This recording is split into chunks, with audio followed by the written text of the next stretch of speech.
All back. Good morning. Now that it's 9 o'clock, this is the Personnel Finance Committee meeting of Thursday, September 1st. We'll start with the agenda. Public comments, item 1. Public comments must be kept to agendized items, and each person will be given only 2 minutes to speak.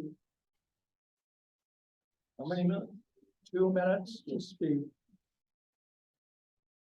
Second item. We'll come to, do we have anybody who wants to speak? Anybody out on the, is there anybody out on the, anybody in the room care to speak? Okay, this is public comments. We'll close public comments. We'll start with the approval of minutes, item 2. Move to approve. Second. Moved and seconded to approve the approval of the minutes. Item 3. All those in favor? All those in favor, thank you. Aye. Aye. Okay. 4-0. I know. That's me.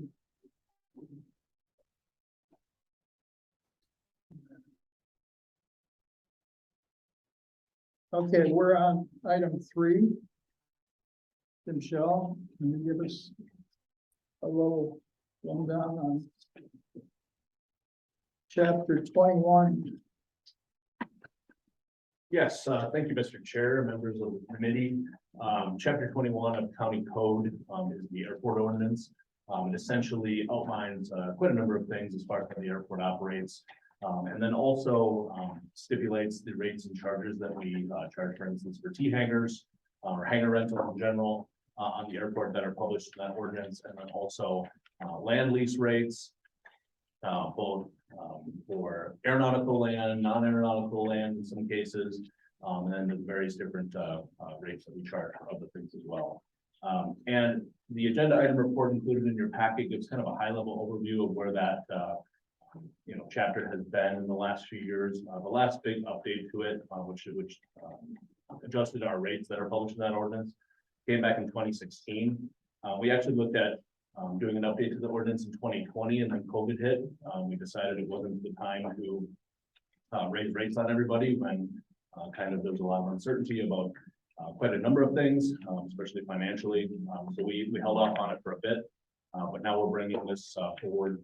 And essentially, the biggest things in the ordinance that have been updated are our hangar rates, which have went up 17%. That is CPI adjustment from 2016 to 2022. And so. Is Oscar Amaya still?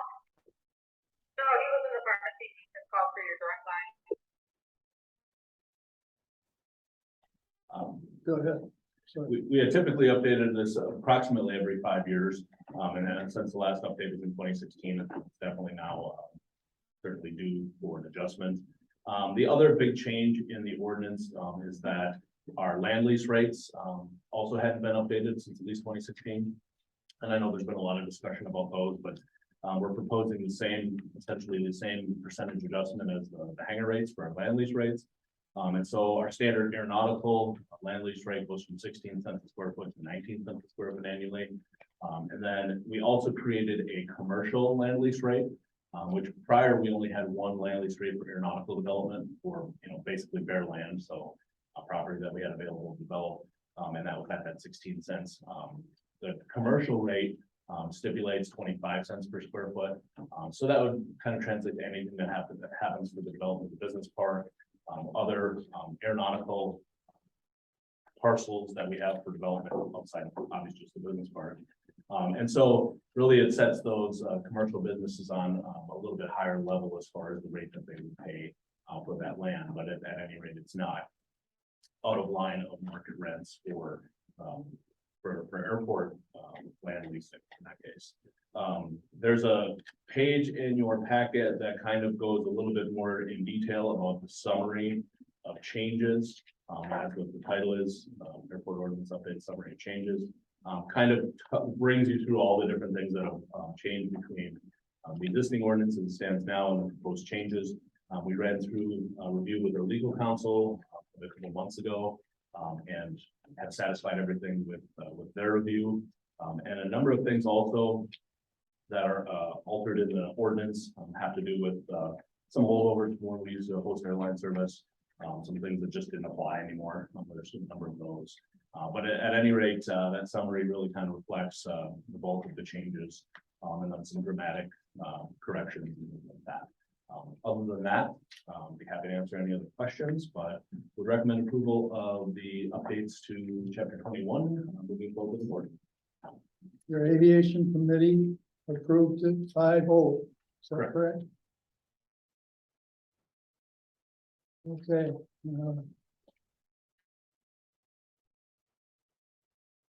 Do we have a motion? I'll move to. David, thank you. Second. David moves to approve amendments to the Winnebago County General Code 21, Chapter 21 of the Airport Ordinance. And it's seconded by Vincent. Any discussion? Any discussion? I just want to say that the summary of changes were very helpful. Thank you. Any further discussion or question? Yes, That new aviation park, is there any way we can get that changed so that it's not strictly just for aviation? I know that that's been basically vacant now for about 8 years, and we put that taxiway out there and that didn't help. But right now, I think it strictly has to be aviation related. Is there any way we can get like the city part of that to be, where it could be just the industrial park type, so we can start getting some revenue out of that? Because it doesn't seem to be going anywhere, and the way it's basically set up right now, it's got to be for aeronautical purposes, and we aren't getting any. And 2 years ago, we put the money in there for the taxiway because that was going to bring them in, and we still haven't got anything. So I think if we could change that, so that half of that could be for just an industrial park, where maybe we could get something in there, maybe it would bring some. Inflation and other things going on. There's a lot of moving parts. go ahead. Supervisor Bender, I think there's a lot of variables that play in addressing something like that. First off, we acquired the land and we have it designated as aeronautical use, especially the county's 50 acres. Primarily because once we start developing it, we can actually receive reimbursements from federal state grant assistance for not only the land acquisition, but then also the taxiway that we constructed to the park. We've got a lot of industrial parks, I think, in the city. And I don't know that one connected to the airfield necessarily would be the best route to make it a non-aeronautical development. The reason we put in the taxiway to our land is for aeronautical use. And so while we did construct a taxiway connector to the park to stub it in and get it connected, just because we haven't had development there yet doesn't mean it wasn't successful. There's a lot of folks that we talked to that are very much interested and very much considering it right now. But you know, when we put the park taxiway in, that COVID hit. And no one was doing business development, and no one was really considering expanding or relocating or doing anything but keeping their head above water. And so, you know, to say that, with all due respect, to say that the taxiway hasn't done anything, I think the taxiway has done a whole lot for our conversations with potential prospects. Outside of the topic at hand, you know, the commercial rate would probably be the most applicable thing in the ordinance update to the development business park. And it puts us on an equal playing field with similar type properties and similar type airports and what they're offering the land for. And so I think we need to get a market rate for our aeronautical land when we develop it, business park or otherwise, and this sets us up for that. I know I went to the business after always when we hosted at the airport, and I talked to several people that were in the aviation type, and they didn't think that that had much success, wasn't be very successful, because we're not really a big enough hub to actually get a shipping and receiving, or, you know, maybe you could get like a Gulfstream or something like that, but Gamey has, but they didn't think there was gonna be much success there, and that's why I asked you about it. The people I talked to that are somewhat into the aviation they didn't think we had much of a chance of going that route, so. I just wanted your opinion on it, because I talked to several of them, and they didn't think we were ever gonna be successful in the way we were going. Well, everyone's got an opinion, I'll say that. And the other thing I'll say, if I may, is that there's a whole set of covenants for the aviation business park that were derived through coordination between the city and the county. To get those changed would be an act of both the city and county legislation to change our covenants of the park. So it is pretty well set up for aeronautical development. Isn't the east side of the road for general and out for general aviation, but just general use? And the city's part can be used for industrial, not I aviation. defer to the chair of the committee on whether or not we're still discussing the ordinance. We're talking about the business park now. Thank you. That being said, the city's 30 acres is on the east side of the road that bisects the park, and the county's 50 acres that are attached to the airport on the west side of the road. So That's that's the nuance there. no, thank you. Okay. Is there enough discussion so far? All right. Yeah, and I think it did relate, Lawrence, because we're talking raising it to 25 cents a square foot, and we couldn't rent it at 17 cents a square foot. So, you know, we're changing the price in the ordinance to 25 cents, and we couldn't rent it before at the lower rate. I hear you, Steve. So that's why I was asking about it, because it did pertain to this document, if you believe it or not, it does. Oh, I certainly understand that it does. So that's why I was asking you. But I didn't need a comment like that, if you're talking about the ordinance. If we can't rent it at 17 cents, you think we're gonna rent it at 25? My professional opinion is that 16 cents per square foot is not putting off any business development in that park. 25 cents per square foot won't be a detractor either, in my opinion. Well, let's hope so, because I sure like to see something. The city's tip is coming due. We always like to see something happen in the business park. We're putting a lot of effort into it. Good, I appreciate it. Okay, then discussion, folks. Let's have a vote. We're voting on the approval of amendments to the Winnebago County General Code, Chapter 21. Airport ordinance. When you those in favor will say aye. Those opposed, nay. All those in favor? Hi. We got 4 ayes and the it's 5 of them. Okay, thank you. Thank you. Just a second here. We got a noisy fellow.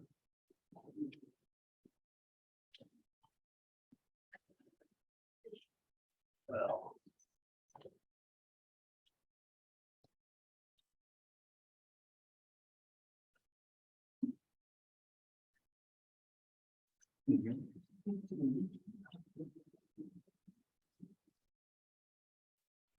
All right, we're on item number. No, I'm sorry. We're on item number 4. Chad Casper, can you give us a rundown, please? Thank you, Mr. Chairman. Good morning. So these grant funds recently became available through the Fox Wolf Watershed Alliance. This would be for a 2-year contract with local farmers to get them to convert from traditional farming practices to soil health initiatives. And that would be like no-till and cover crops would be the idea. So we already have a farmer in mind who's been farming the traditional way of farming, and they're open to try these new practices. So it would be to sign up 100 acres, and it would be payments made for 2 years. And then we would get reimbursed $10 an acre for 2 years. So the ask here would be for a budget transfer to bring it into my budget for this year. So we're able to sign up those acres this fall for the farmer. And then it's already in my budget for the 23 budget. So just be for the 22 budget transfer. So we're authorizing a grant or accepting a grant. It would be the budget transfer is what we'd be looking at to approve here. I'm sorry, yes. So there would be $10,000 in revenue and 9,000 in expenses. So there'd be 1,000 of revenue for my department. There wouldn't be anything additional as far as the levy. Would actually be revenue for my department for this year. Okay. I'm looking for somebody to move. I have a question first. How do they manage that? How do you manage that farmer's crop tendency? How do you know? I tell you, I got 100 acres and Yep. you're 8.5 my corn, how do you go up there and look to see if they have some corn? So this would be, so what the process is with this fall, they would put in cover crops.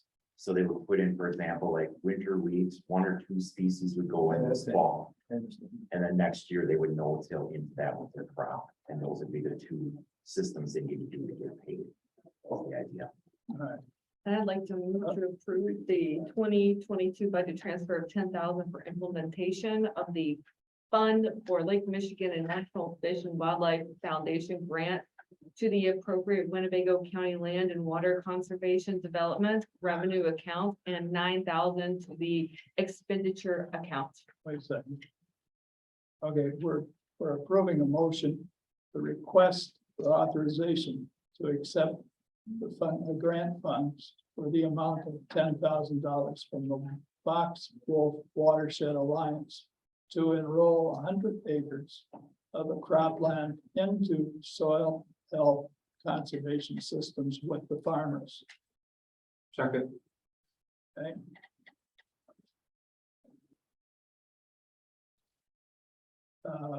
Since we have a second, we can discuss.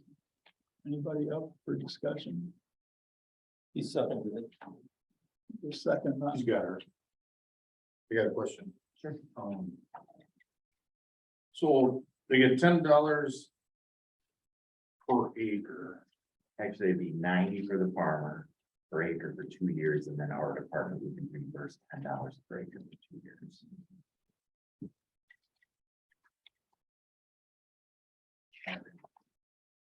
So the $9,000 each year would be for payments made to the farmers, and then our department would be the balance.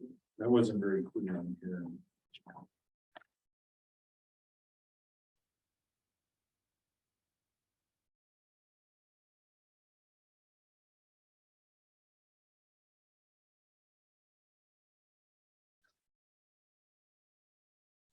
any further? Any, Steve? I have a question. Yes. How do you, the city just had a big controversy for shooting Bambi out north of Oshkosh. Do you have a problem? Like, how do you guys get rid of the deer? Or what? I mean, how, you have somebody out there shooting them too? We don't have any involvement from my department other than the wildlife damage program that we administer, and that would be based on crop damage. So if a farmer signs up for that program, they could get permits to shoot deer if there was too many deer causing damage to their crops. And they may have to open it up to the public as well, but that would be a separate program if you administer that with the USDA. And then does the state have a program for you? I realize this is a program for you, but do they have another program for you for getting rid of animals? No, there's Yes, the nothing city other than does. the wildlife damage program. That would be the only one that would go through our department. Don't they get so much money per year, and like the deer they can give to the, so they, the geese they can't, the geese they have to live in the field, which is sad, they cannot harvest the geese. You know, and they get so much money for the crop damage, but this is actually a wonderful program, and, you know, it costs the farmer more money in chemicals to treat the soil because of the weed control, but erosion is tremendous. What you know, when you till a field and you get a heavy rain, so much of that dirt goes into the ditches, and, you know, the highway department's out there ditching continuously because we have people complaining about the cattails and everything. Well, that all comes, you know, when the development is done, it's all done to cover. But as soil erodes from basically, it makes the ditch level change and you get high spots and then you start getting the cattail.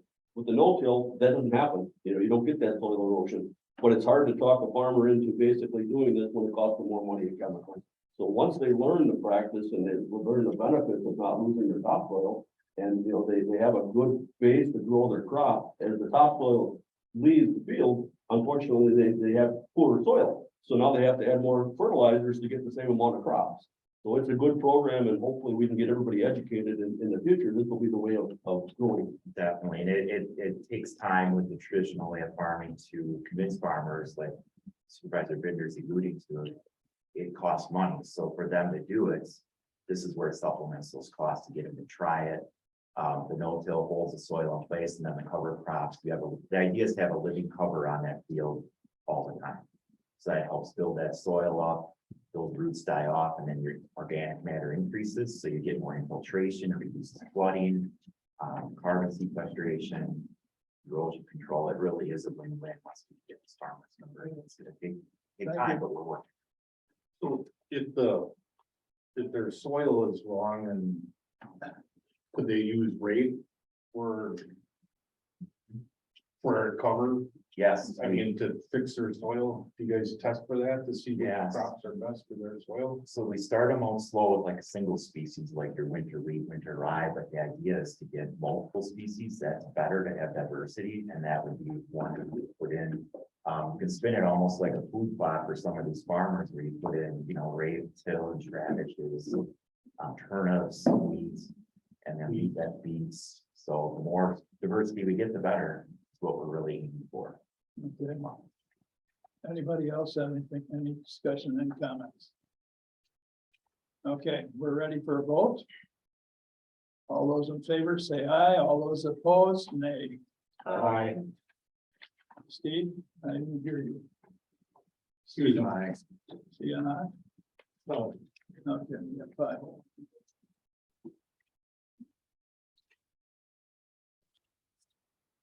Thank you, Chad. Item 5. Mr. Brett. Adam, could you let us in on the latest of the gift that keeps on giving? Yes, thank you, Mr. Chairman. In the agenda today is a request for funding for the grub and bowl ending the construction portion of the project. A lot of the timeline and information is included in your packet, but just to real briefly summarize, in February, the county board approved $185,000 to complete the engineering and design work up to permitting. And actually the $185,000 does include engineering through construction. However, we put that in 2 phases, so that way we only spent the money needed to go to grants and don't have to spend the rest if not, or if needed. So since then, we did apply for, well, previous to that, we had a $400,000 grant from the NRDA that was actually received last November. And then on June 1st, we applied for the Wisconsin DNR recreational boating fund grant. Since then, we received $843,312.50 from that grant, which accounted for 50% of the project. We do have to match that 50%, but the NRDA grant can be used as matching funds. So at the end of the day, the county, or the $500,000 that we are requesting today is 27% of the, and include, I should say that the $500,000 that we're asking for and the $185,000 that we've already previously been given by the county, that accounts for 27% of the overall project. So 63% of the project is coming from grants. We're bringing it, it's in our 2023 CIP for this project to occur. I'm bringing it today because we want to make sure that we can finish up the engineering, that we can put together the bid documents. So come January, we're ready to go up for bid, as it's an early spring project. We want to make sure that we are out in the marketplace early to get the best pricing. So that is why we're requesting this 2023 project in 2022. All the rest of the information was included in the packet, but if there's any other questions, I can help answer. The only, actually, what wasn't in the packet is in the CIP, the capital improvement plan that was presented to the county board in February. The project originally was $2,035,000, and we were anticipating $925,000 in grants. Since then, the project did go down, about $100,000 to $1.9 million, and we did receive $1.2 million in grants. So revenues went up and the expenses for the project went down as we refined the scope of the project. I just wanted to point out because that was not in the pack of the CIP. And that total is, What's that? the total is, For the project? In the memo, under funding sources, or under, I should say, expense, the total of the project was $1,976,500. And that's construction and engineering. and what will go back into the general fund then?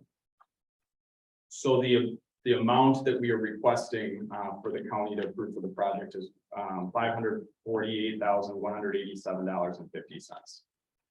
37% of what the project cost. 20. There you go. No, 37, thank you. My bad. Any questions? I just comment, I would say that I couldn't be more proud of the parks department, the way they. Steve? David, go ahead. I'm gonna support it, but it just seems like a tremendous amount of money to me. I mean, it just,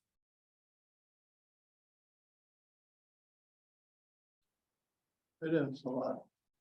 I have to I agree. mean, I used it different times. I've walked long ways from the highway, up towards the highway also. But it just seems tremendous amount.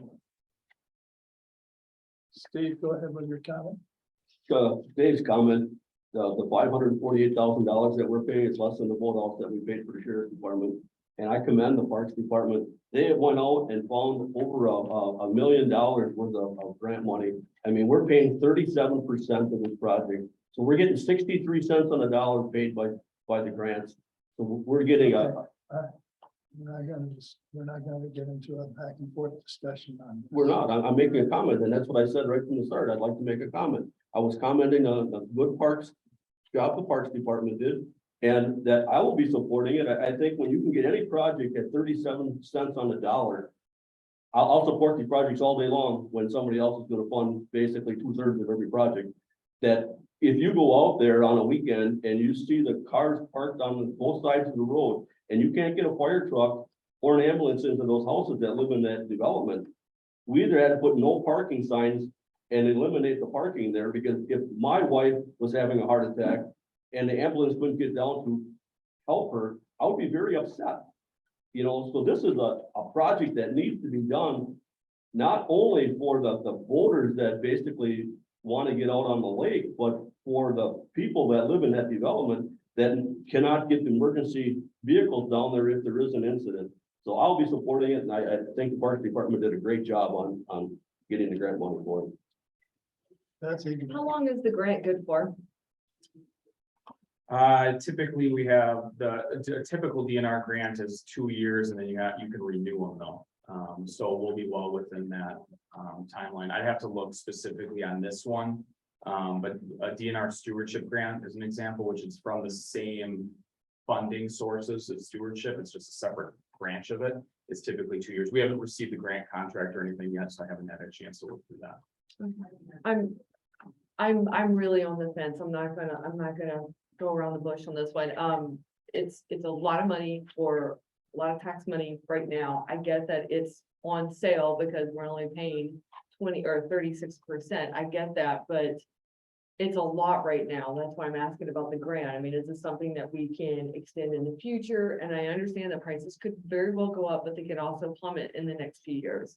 So I'm very hesitant on this one. I get, there's always a safety issue. You can bring up a safety issue on every single thing that we do.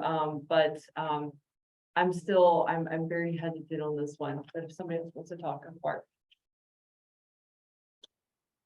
Don, Is the dredging in the breakwater? It's still in, or do we have the option to pull that and have it be less? So the dredging is part of the project because we had user group meetings, and the users explained that, you know, that right now it's so low in that area, in that where you launch, that they're getting their boat stuck, especially off if we're gonna widen the launch, especially along the breakwater. So dredging is in there. The breakwater is not in there because we did not see that as a need for the project.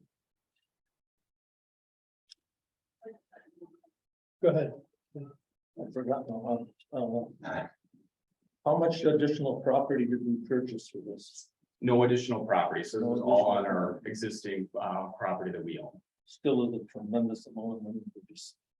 And with no dredging, I mean, I've used that a lot of times too, and it is hard to get in and out of there. It does I have would think dredging. the dredging is more important than any of the rest of it. It does have dredging. Yeah, there's 100,000 of dredging in the The project. breakwater is. If you go to the graph,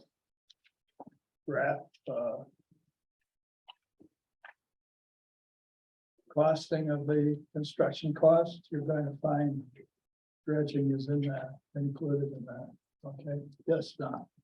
So everything that's in the list, we're committed to doing, correct? Is there anything that we could Cut off? eliminate to make it cheaper No. or not? So when we look at the facility as a whole, so how it started is that there's a safety issue with both trailers backing up 500 feet. Because basically it's a linear launch right now, there's no turnaround. And there was also the issue of not enough parking spaces. So if you expand the parking lot, you create the loop around, and now you have more people parking there, which means now you're gonna have more boat users there. So, which means we need more launches, because if there's an emergency on the lake and people have to get off the lake due to weather or storm, we need more launches.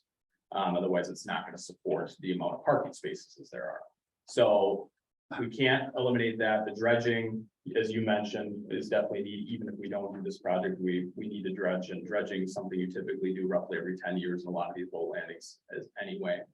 The bathroom, for such a popular spot, you know, we could look at something like the bathroom. But right now we just have one porta pot out there, and if you now have 124 trailers out there, one porta pot.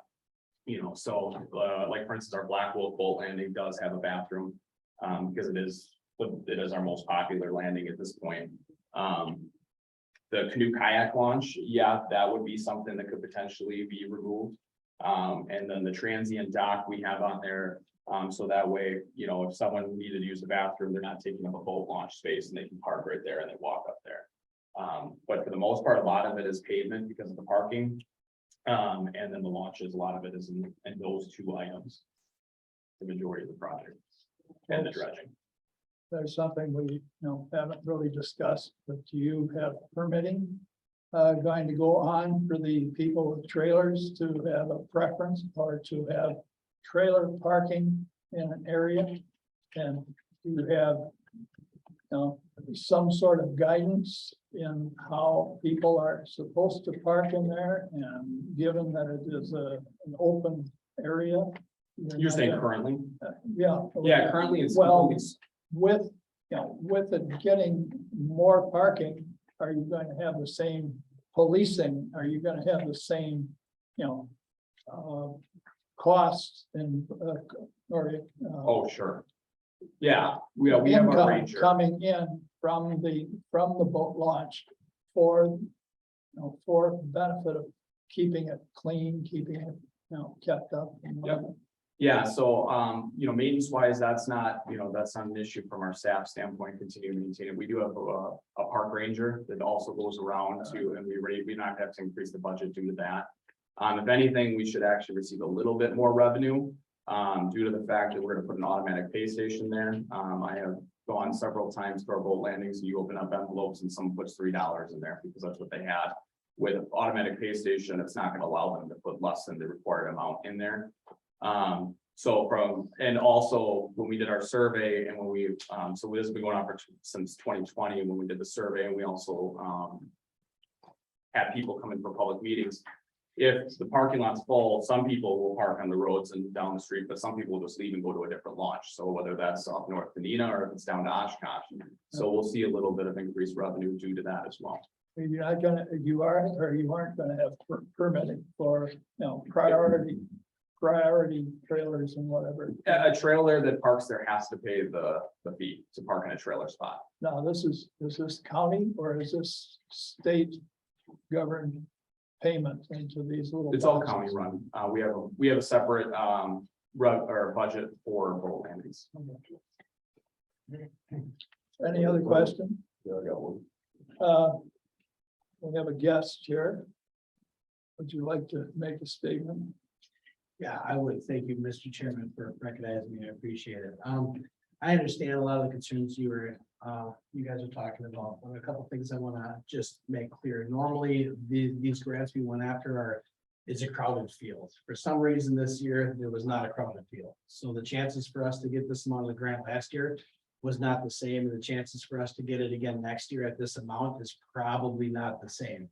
That being said, our biggest park and one of Adam's goals is to create access to the lake, and I think this does that. Because with the kayak rental thing, somebody who doesn't own a kayak, a citizen will be able to go rent a kayak and try it out. And take a kayak on the lake, and I think that's pretty cool. It does limit to you to being a boat owner to actually have access to the lake. And the last thing is, as you'll see later on in the very presentation, as far as taxes go, we are proposing to lower taxes once again this year. So we're gonna try to make it easier on our citizens. So I don't want that to be something to stop you. We are doing our best to make sure we're taking care of our citizens at large, because we know the struggles that every families are going on.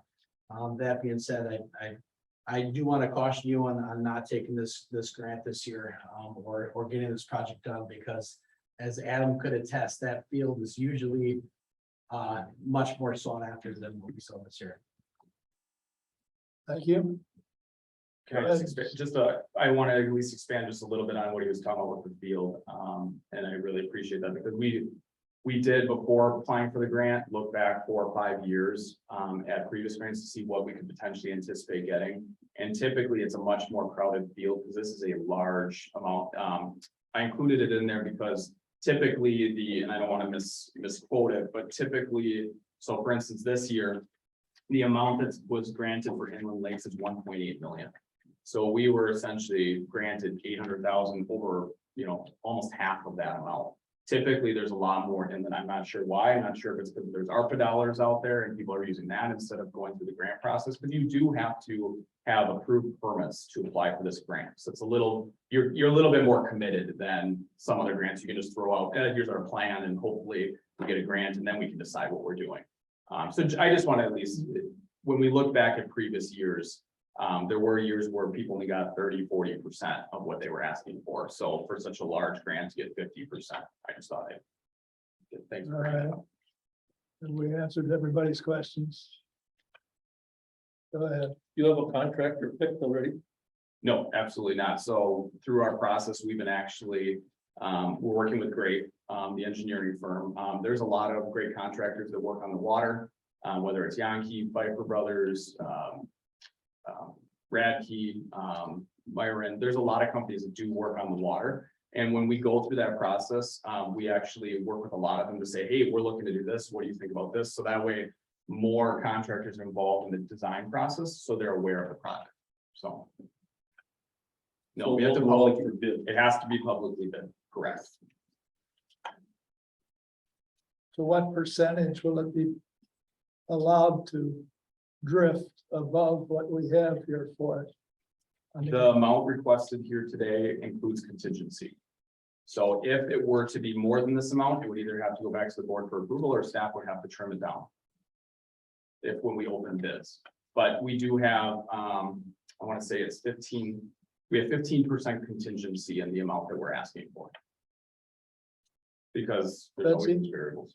Well, I'm feel a little bit more at ease now, only because, well, I'd like to know that it was a crowded field. Normally, you don't normally get this much, so that helps a little bit. Also, when we were looking at the police boathouse, they were very specific. They couldn't accept bids. I mean, they only had one bidder, so that's why that price went so far over. So this is nice that you already have so many people looking at it. I'm hopeful that we won't run into the same issues that we have in the past. And yeah, just thank you guys all for your comments. That's helped me out quite a bit. And I didn't realize that I needed to know a little bit more of the history. So thank you. we need a motion, okay, to authorize a capital project for Winnebago County Parks Department for the improvements to the Grumman boat landing at a cost of $1,791,500, with $548,188 being funded by Winnebago County in either a transfer from undesignated general fund balance or an advance from the general fund to be reimbursed by the subsequent bond issue. So moved. Second. You got a second over here from David. That's it.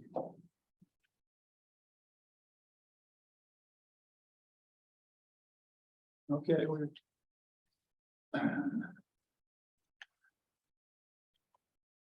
We need a vote for all those in favor saying aye. Aye. Okay, we got 4 ayes. We got 4 ayes, I'll take them. 5th eye. Five ayes.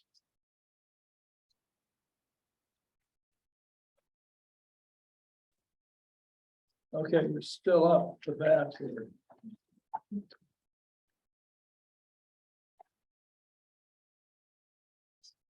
Item line 6.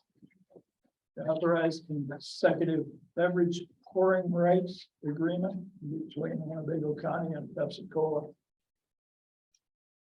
Thank you, Mr. Chairman. I just want to clarify for those that may recall this from last year. So in April of last year, the Pepsi contract, 5-year Pepsi contract for the Parks Department was approved by the Parks Committee, and then in May it was approved by the county board.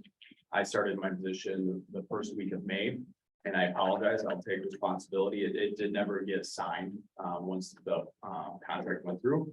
Pepsi and I realized this year that it did not get signed. We still been operating as normal.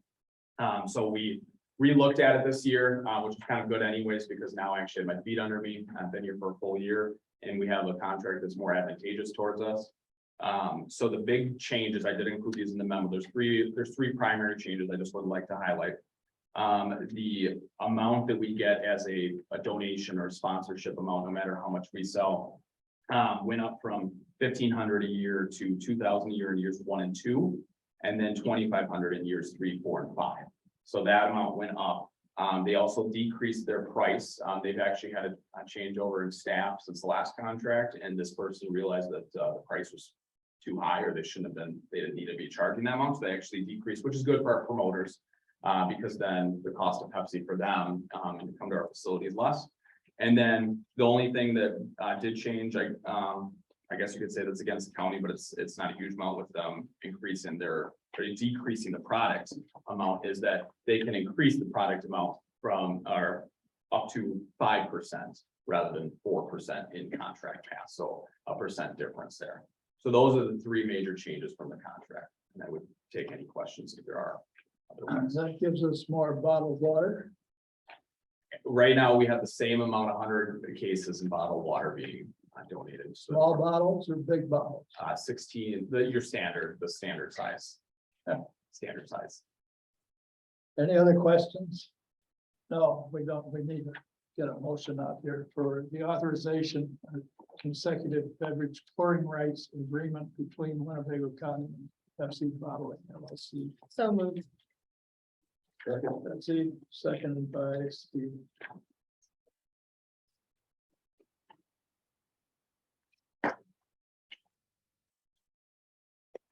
All those, we got any discussion on this at all?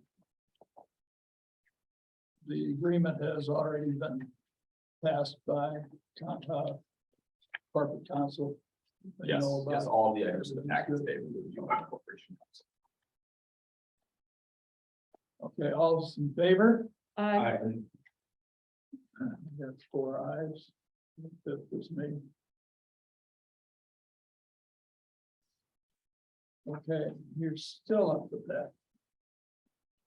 Item 7, approving a Winnebago County Parks Department booking policy for Winnebago County 4-H program events. Yes, sir. Thank you very much, Mr. Chairman. This policy statement that's included in the packet today.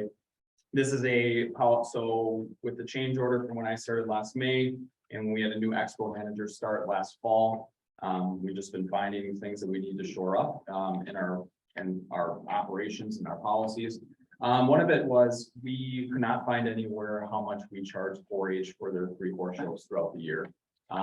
We ended up finding out from previous staff that it was a handshake agreement, that there was $480. Now that was back in 2011.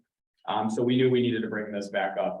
This 4-H policy statement was approved in 2009. I found it on the Parks Committee agenda, but I couldn't find it on a board agenda anywhere. So needless to say, we needed to bring this back up and refresh it and look it over. So the policy statement in front of you today has been worked on between the 4-H staff or the county extension staff and myself.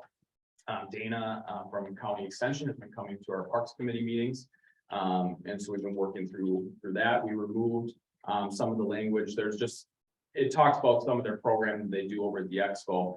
And some of the programming back in 2009 that they did, they don't do anymore. So we got rid of anything that just didn't make sense to still be in here. The major change that I would like to just highlight is that through working with that with the Parks Committee proposed not charging. So the 4-H was paying $480 for their May show. They weren't paying anything for July and anything for September.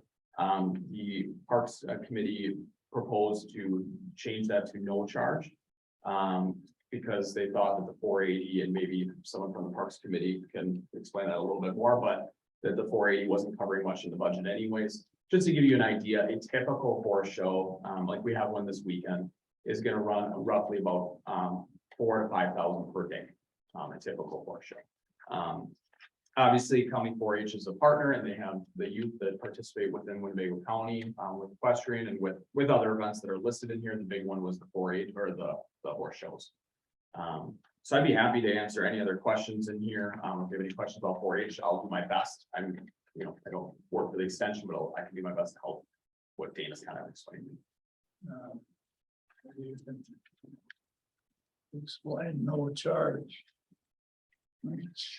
I have a question. Yes, David, go ahead. So the 4-H kids for the 4-H programs aren't charged anything. I don't want to charge the 4-H kids for a program that they do.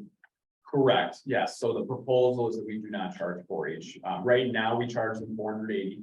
We do charge them for dumpster, like, because they have to bring an extra, the garbage removal. We do currently charge them for utilities, which is just right under chapter 19 of our ordinance. We charge them that amount. Now, the new policy does not have utilities included. So also, it just has the dumpster removal. So at this time, the proposal is no charge other than dumpster. Go ahead, Steve. Just so that the committee knows that, when the fair basically sold fair acres, like where Pick and Save is and all the apartment buildings on Main Street and where Burke Credit Union is, that land belonged to the fair. The fair partnered with the county and gave them all that money to help build this facility. So the public that are listening and the county board members know that that's why the fair gets what they don't get charged for this, because they gave them all that money from the old fairground partner to build the new fairgrounds. Without that money, there would be no expo center out there.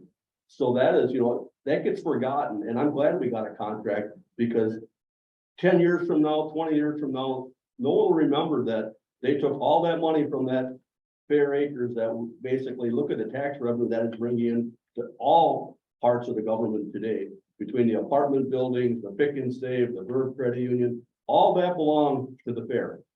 And the fair partnered with the county and gave them all that money to put towards building the expo center.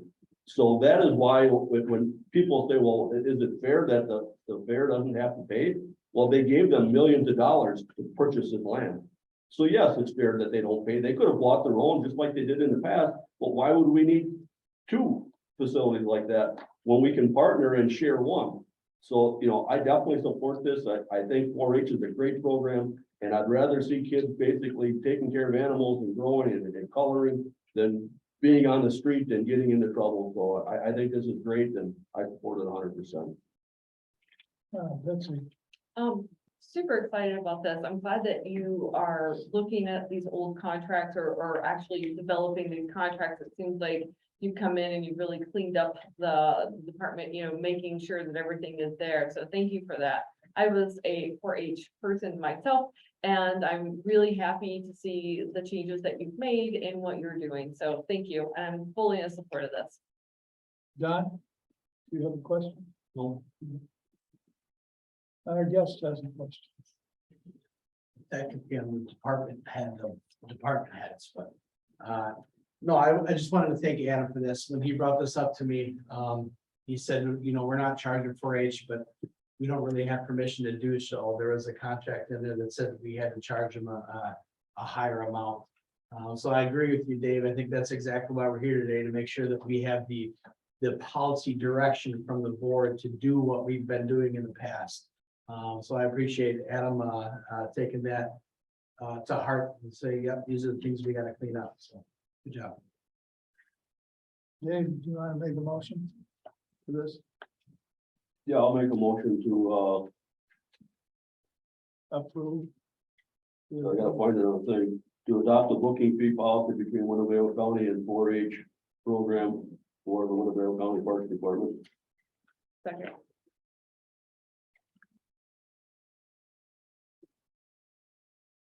We got a motion and a second.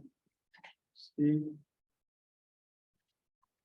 And we've already had the discussion, so all those in favor of approving the Winnebago County Parks Department booking policy for Winnebago County 4-H program events?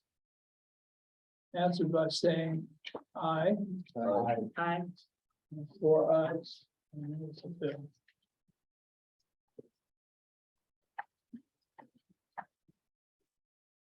Thank you, Adam.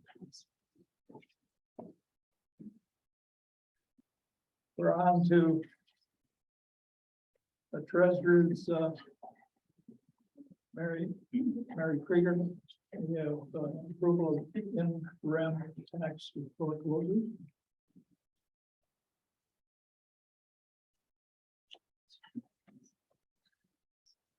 Morning. Good morning. So I'm back again.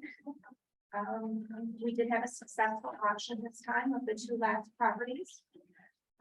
As you can see, the property at 333 First Street in Menasha, did have a bid $157,502.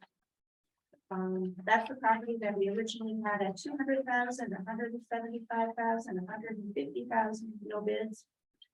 I dropped it to 25,000. And we have $157,502. It's a great price for that piece of property.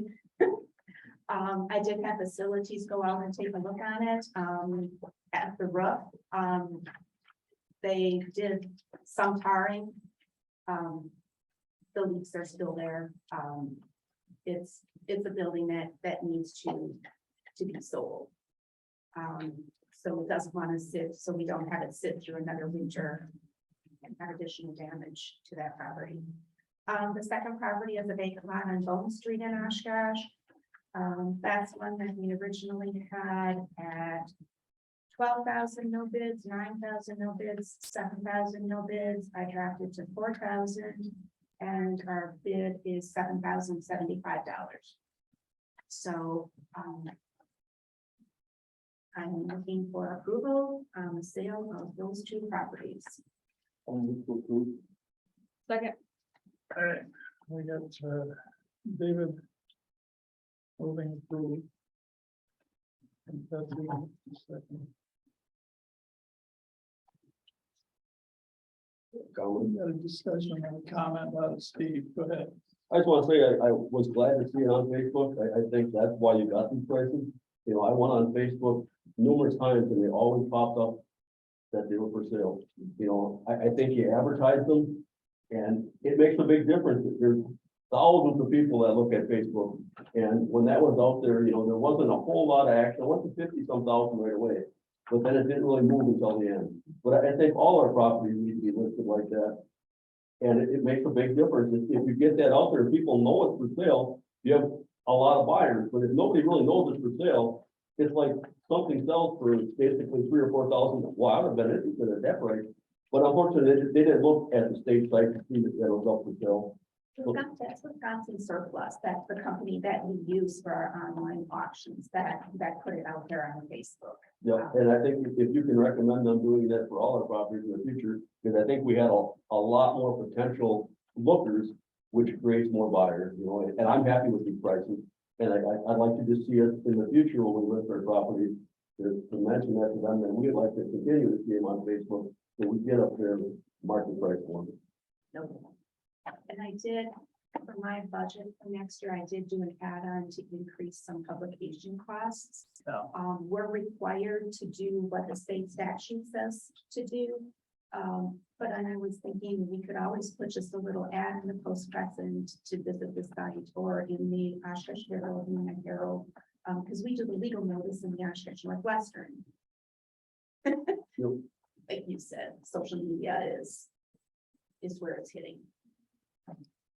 Any questions? No. That's it? No? Let's take a vote.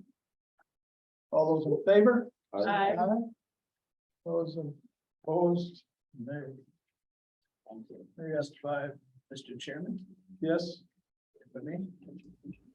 We have a new county Facebook page that is launching today, as well as a county new website. Got to refresh today.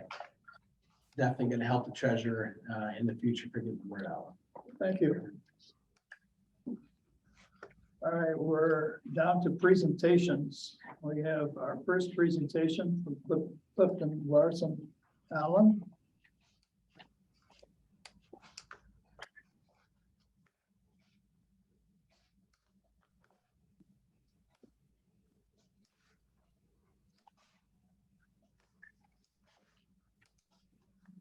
Well, good morning. Good morning.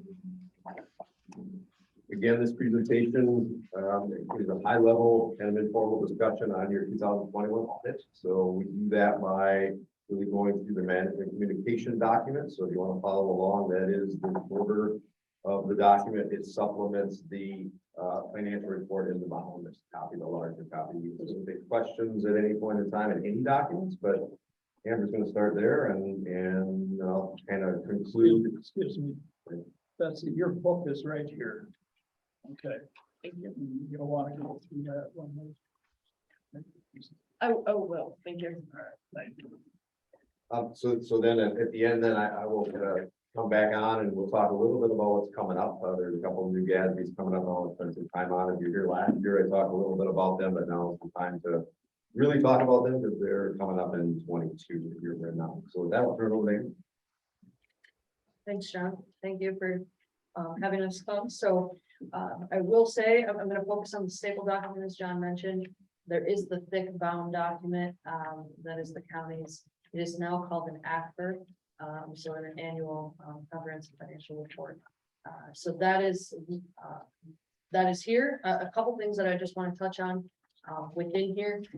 The opinion from an audit standpoint, we are required to keep an audit opinion. That's the whole purpose of the audit. And we issued a clean, unmodified opinion, meaning that in all material respects, the financial position of the county as of December 31st, 2021 is materially stated within the financial statements. That's, These guys, that's in like in the back. it's actually on page, it's in the front, it's on page 9. Well, this thing here. Yep. I got mine. Oh, yeah. I got mine in the back. You got yours? Something in the back cover sometimes. Yeah. It's kind of slipped in there. There you go. Yep, okay, thank you. And the audit opinion is on page 9 of the thick document. So then I'm gonna go through the staple document. As I mentioned, we audited the financial statements of the governmental activities, business type activities, discretely presented component unit, housing authority, each major fund in the aggregate remaining fund information of Winnebago County as of and for the year ended December 31st, 2021. We issued that clean, unmodified opinion. Within the financial statements, there are some county estimates that we are required to disclose. Your other post-employment benefits that you offer for health insurance and dental, the depreciable life of the capital assets, your fair value of your investments, the incurred but not reported, or the IBNR for your self-insurance, the net pension asset liability, which is the county's Wisconsin retirement system proportionate share, the liability for the closure and post-closure of the county's landfill, and the compensated absences that you offer your employees. So those estimates are all included within the financial statements. We did not have any difficulties in performing the audit. It went very smooth. You had a lot of transition in your finance area, and It went very smooth. We prepared the act for this year for the first time. So there was a great job working between the two of us, to be able to get all the necessary information, but that went very smooth for being as large of a effort that you have, so. Uncorrected misstatements, there were no uncorrected misstatements, and corrected misstatements, you will see there's a couple findings, what we call findings that were required to disclose in the financial statements. And those are related to the preparation of the financial report, meaning we prepared this, very common for almost all of our clients. And that's just us saying that we did that. And then the adjustments to the financial statements, which are these corrected misstatements. And those mostly relate to the GASB entries that we prepared this year. That have historically been prepared by the department. But all of the information was provided by Carol and her team. So I anticipate that adjustment finding is something that can be removed going forward. And we're already working with Carol to get that information, and just with the timing of the transitions, that's why that's in here. So no concerns on either of those. No disagreements with management. And then there's some other language that we're required to include, but no significant issues noted. So that's all the important things that we have to disclose. So then starting on page 5, we'll talk about your financial information. So this gives a summary from 2021 and 2022 of your fund balances for your governmental funds. The general fund in 2020 had about 57.6 million in total fund balance. In 2021, about 56.2, a slight decrease, but I think with some of the funding and things like that, that's kind of expected. The ARPA money was not spent in the general within your funds. That is reported in a separate fund. So that did not go to the general fund, and that is unearned because you did not spend that. So that if you're looking for where those revenues are, they are unearned and on the balance sheet, not included here.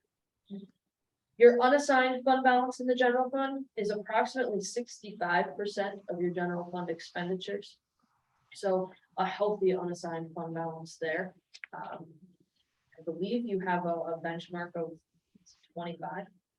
Yes, but we look at it of a different number, And there's some other so I'll things discuss that, that yep. after your. So presentation. if you compare that to approximately 25%, a very healthy fund balance, and we usually try to recommend anywhere, this is gonna sound like a big range, but 15 to 30%, depending upon the cash flows that you have from grant funding, property taxes, and just your regular general charges for services, depending on the department. So again, a healthy fund balance there. There's a graph that explains that or shows a 5-year history on page 7 as well. Your debt service fund has fund balance of about 3.8 million. Your human services and jump down here. Your human services is about 1.4 million, and then that ARPA is about 10,000, and that's the interest off of that. That earnings off of the revenue received there, and I believe that was about 16 billion. Your capital projects, that is a deficit of $10,000, and that is because of some reporting changes. The debt that you borrowed was in 2021 was actually short-term debt. So from a financial reporting standpoint, it doesn't get shown in that revenue total, and it offsets. So there'll be some changes there. That's why that looks that way. No concerns there. And you allocate your projects. Within the financial statements, there is a full project status report that breaks out each of your projects from 2021 and shows the remaining balance. That's left for spending. Page 6 shows the summary of the general fund balance that I kind of mentioned before, and shows a breakdown in a graph form from the last 5 years. So you can see your unassigned fund balance has grown significantly since 2017. Took a little bit of a drop from 2020, but in 2017 we're at 25 million. Now you're at almost 41 million in that five-year time span. I'm going to jump to page 8, your enterprise funds. So this is your airport, your solid waste, your nursing home, and so on highway. So Parkview is the first one here on page 8. Parkview's net position at the end of the year was about 28.9 million. A change in net position of about 1.1 million. That can kind of be a little misleading when you think about enterprise funds, because depreciation is factored into that, and that's a non-cash item. So we always like to take that out of that, but you need to account for it, because at some point you're gonna have to replace your capital infrastructure. But from a cash flow perspective, that is not included. The other items included in these enterprise funds are the changes within your Wisconsin retirement system and your OPEB, which are also non-cash type items. Did you say highway was enterprise? Highways and enterprise fund, yes. There are really two highway funds. One is an internal service fund Yes. for the county projects. So the county gets money, the county highway department. County project, money for the state projects. That's why it's treated as an enterprise fund. So it can balance all those revenue streams with work to do. Thank you. Page 9 is the airport. Airport's net position at the end of 2021 was about 30.7 million. About a change in net position of about 200,000, and their depreciation is about 1.4 million. So you take that out of there, and then airport had a very decent year from an operations standpoint there. Page 10, solid waste. Solid waste is they had another good year. I feel like that's been a regular occurrence. A change in that position compared to 2020 went from 2.8 million to about 1.6. That includes depreciation of about 977,000. So you take that out, you increase that. The total net position at December 31st, 2021 was about 43.2 million or 3 million. The question was, they basically over $2 million profit. Does that mean that they're just charging too much for their tipping fees? Because they generate no product. It's all basically what they charge the taxpayers is what they gain in revenue. So they could basically have unlimited revenue funds. It all depends, like your utilities are governed by the state. They can only increase so much and they have to prove the need for it. Our solid waste basically can increase whatever this county board allows them. And if they made $2 million, they made $2 million because they charge the residents too much to collect the garbage. Well, that's probably gonna go down with the recycling fees. Revenue decreasing. Winnebago County's solid waste department has the most reasonable tipping fees of any in the state of Wisconsin. Your garbage collection is the most reasonable of any other county. And I think there's some things that you want to be careful with the enterprise fund. So that number, when we talk about depreciation, we talk about that change in that position. You want to look at what your capital needs are too, from an equipment perspective, building and things like that, of what you need to replace in the future. So that might sound like a big number right now, but from a capital replacement perspective, that's something that you want to take. And highway is going to be the same way. You want to continue to monitor that and take that into account and make sure that your rates, you're balancing your rates with what your needs are and what your future of your operations are going to be. And you being in the bow, that also has some impact as well. So there's a lot of different factors that have to be considered. You get your question answered, John? Not really. I just want to say one thing that they do sell a product there, and it was gas, and they had a very profitable contract with WPS for 15 years. And I think we had, it was well negotiated. We definitely had the better end of that deal for 15 years. That's up this year. So we'll probably see the same trend again from 2022, but 2023 looks drastically different. So I don't think it was from the tipping fees. I think it's because they did a great job figuring out how to harvest that gas and selling it for many years. I guess my concern was, I know that when we do the budget, they'll come with the new tipping fees. And I guess I just want to make sure that when they ask for more money for the cities and towns to dispose of their garbage, that it is really needed, because if we're going to continue to raise revenue, people are hurting, and it's hard for them to come up with money to pay their taxes. And if we don't need to raise tipping fees because we have a substantial fund balance, then we shouldn't be doing it, because that's where the vast majority, they make some money from the gas. You know, but the gas will eventually run out, I understand that, you know, the highway department runs off their gas, you know, one of the prisons takes some of their gas and they put some in the turbines, but I just wanna make sure that when we do the budget, that we're not raising the fees on the taxpayers if it's not necessary. Go ahead. Just briefly, I want to comment also, to keep in mind on the fund balance for solid waste. There are at least two other factors, and I don't know everything we might know about it that we'd have to look into, but I know there are regulatory requirements. In other words, we have a closed landfill.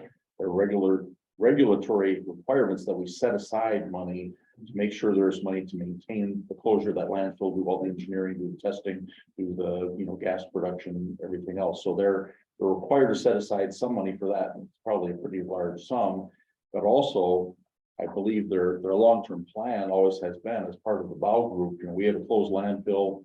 The one in Appleton is closing soon. And eventually it will become our turn to open the landfill again. So you're putting aside money every year basically to pay for what will probably be quite a very substantial expense to open a new landfill at some point in the future. So I know that's part of the overall plan that we'd have to take. I did talk with them and they're looking at buying 300 acres and it'd be somewhere around the Allegheny because it's a tri-county, landfill agreement with basically Brown County, Allegheny County, and Winnebago County. So they'd like to get something somewhat in the middle. So I understand that. I'm just saying that if we don't need to raise tipping fees because we have a substantial balance, we grew by $2 million, that maybe this year we can basically overlook the increase in the tipping fees and give the taxpayers a break. That's my own comment. Page 11 is highway, and highway has a total net position of about 13.5 million, a change in net position of about 1.7 million. Highway, a lot like solid waste, has a lot of variables in there and depends on projects and things like that, equipment purchases. So, and again, keep in mind on these internal service or the enterprise ones, excuse me. All four of them have estimates included in them from the Wisconsin retirement system. That creates revenue on this, so that also distorts.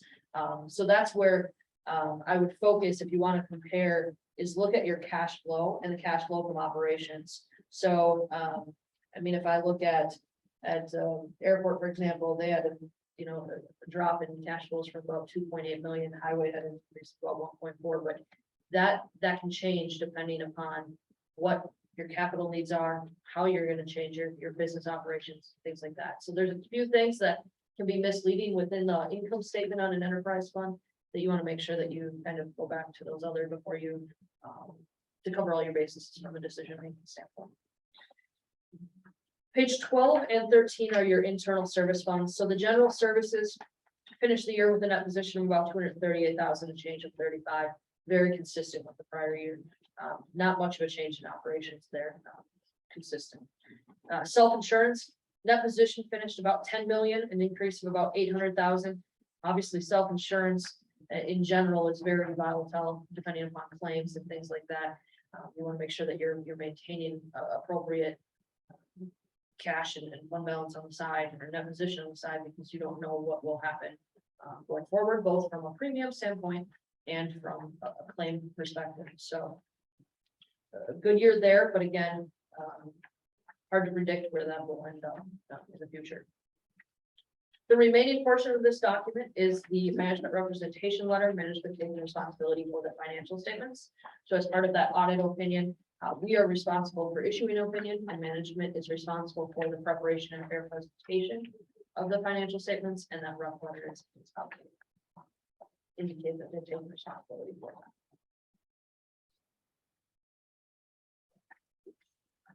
Before I kind of dive into the future of the coming up gas fees that are going to be effective, is there any questions on any of that? Any questions you want to? I don't want to take it back and forth. So if there's any questions about the financial report, about the audit in general. I have just a comment. Go ahead. I think it's very good, from what I've read here and stuff. I don't know the first thing about dollars and cents on how everything's spent, but you're saying everything's pretty good, so I think that's very good. Comparably to past years, this is a good report. Yeah, and I think, I think you're headed in some good directions too. You've had some, you know, and you have had a lot of changeover, and I think, you know, they've done a good job and embraced that, so. Some I have good, another good question. financially and good. Harvest section. Okay, Dave, all right. How long is your contract for with the county? When is your contract up? For how many years are you going to be doing all of it? I believe there's 2 more years. Yeah, it's a year by year arrangement. We have a fee agreement in place that covers 3 years. But we can terminate it at any year. Yeah, but we do, you know, in other words, they had to do additional work this year to set up the process for preparing the ACFR, which they haven't done before because it was Doug did it.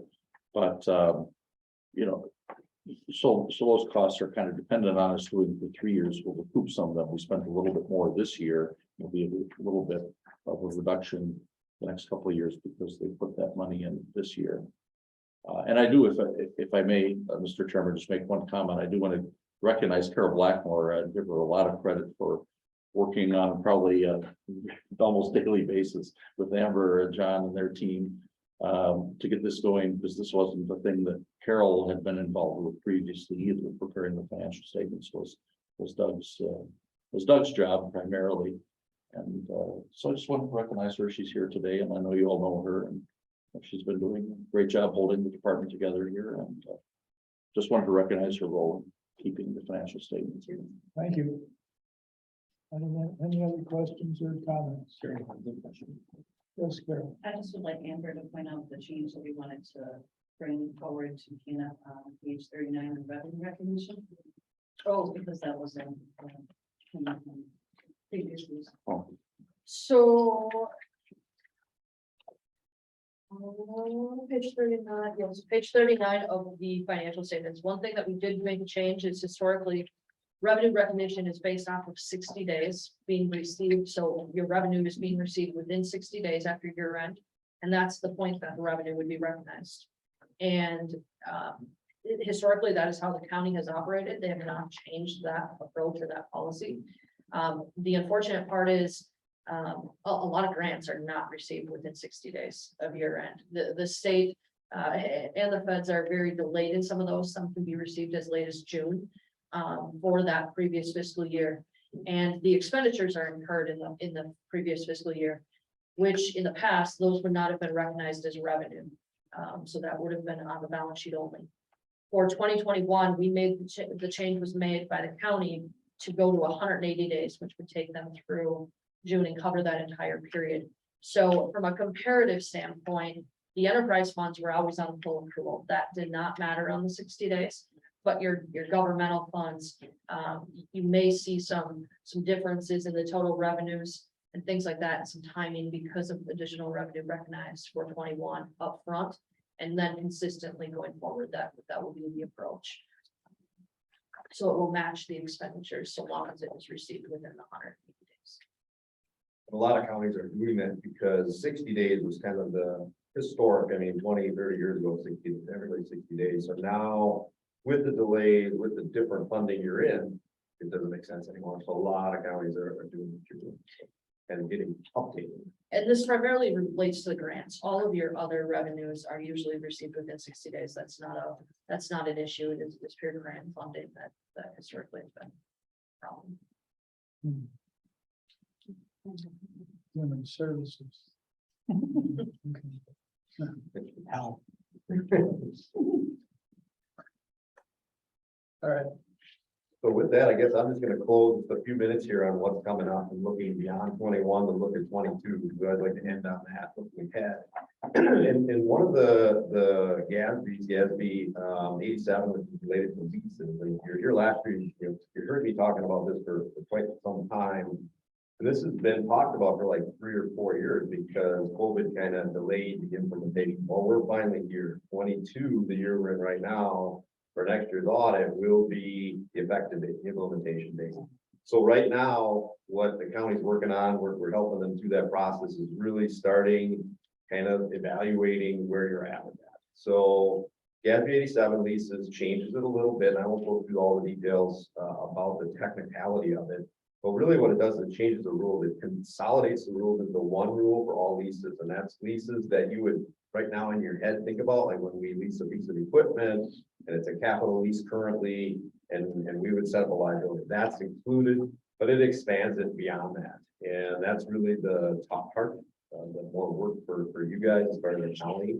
And it really consists of any agreement that you have. So I heard a lot of terminology today, especially when we talk about airport rent and rental agreements. All of those are considered or possibly considered in the 87 leases.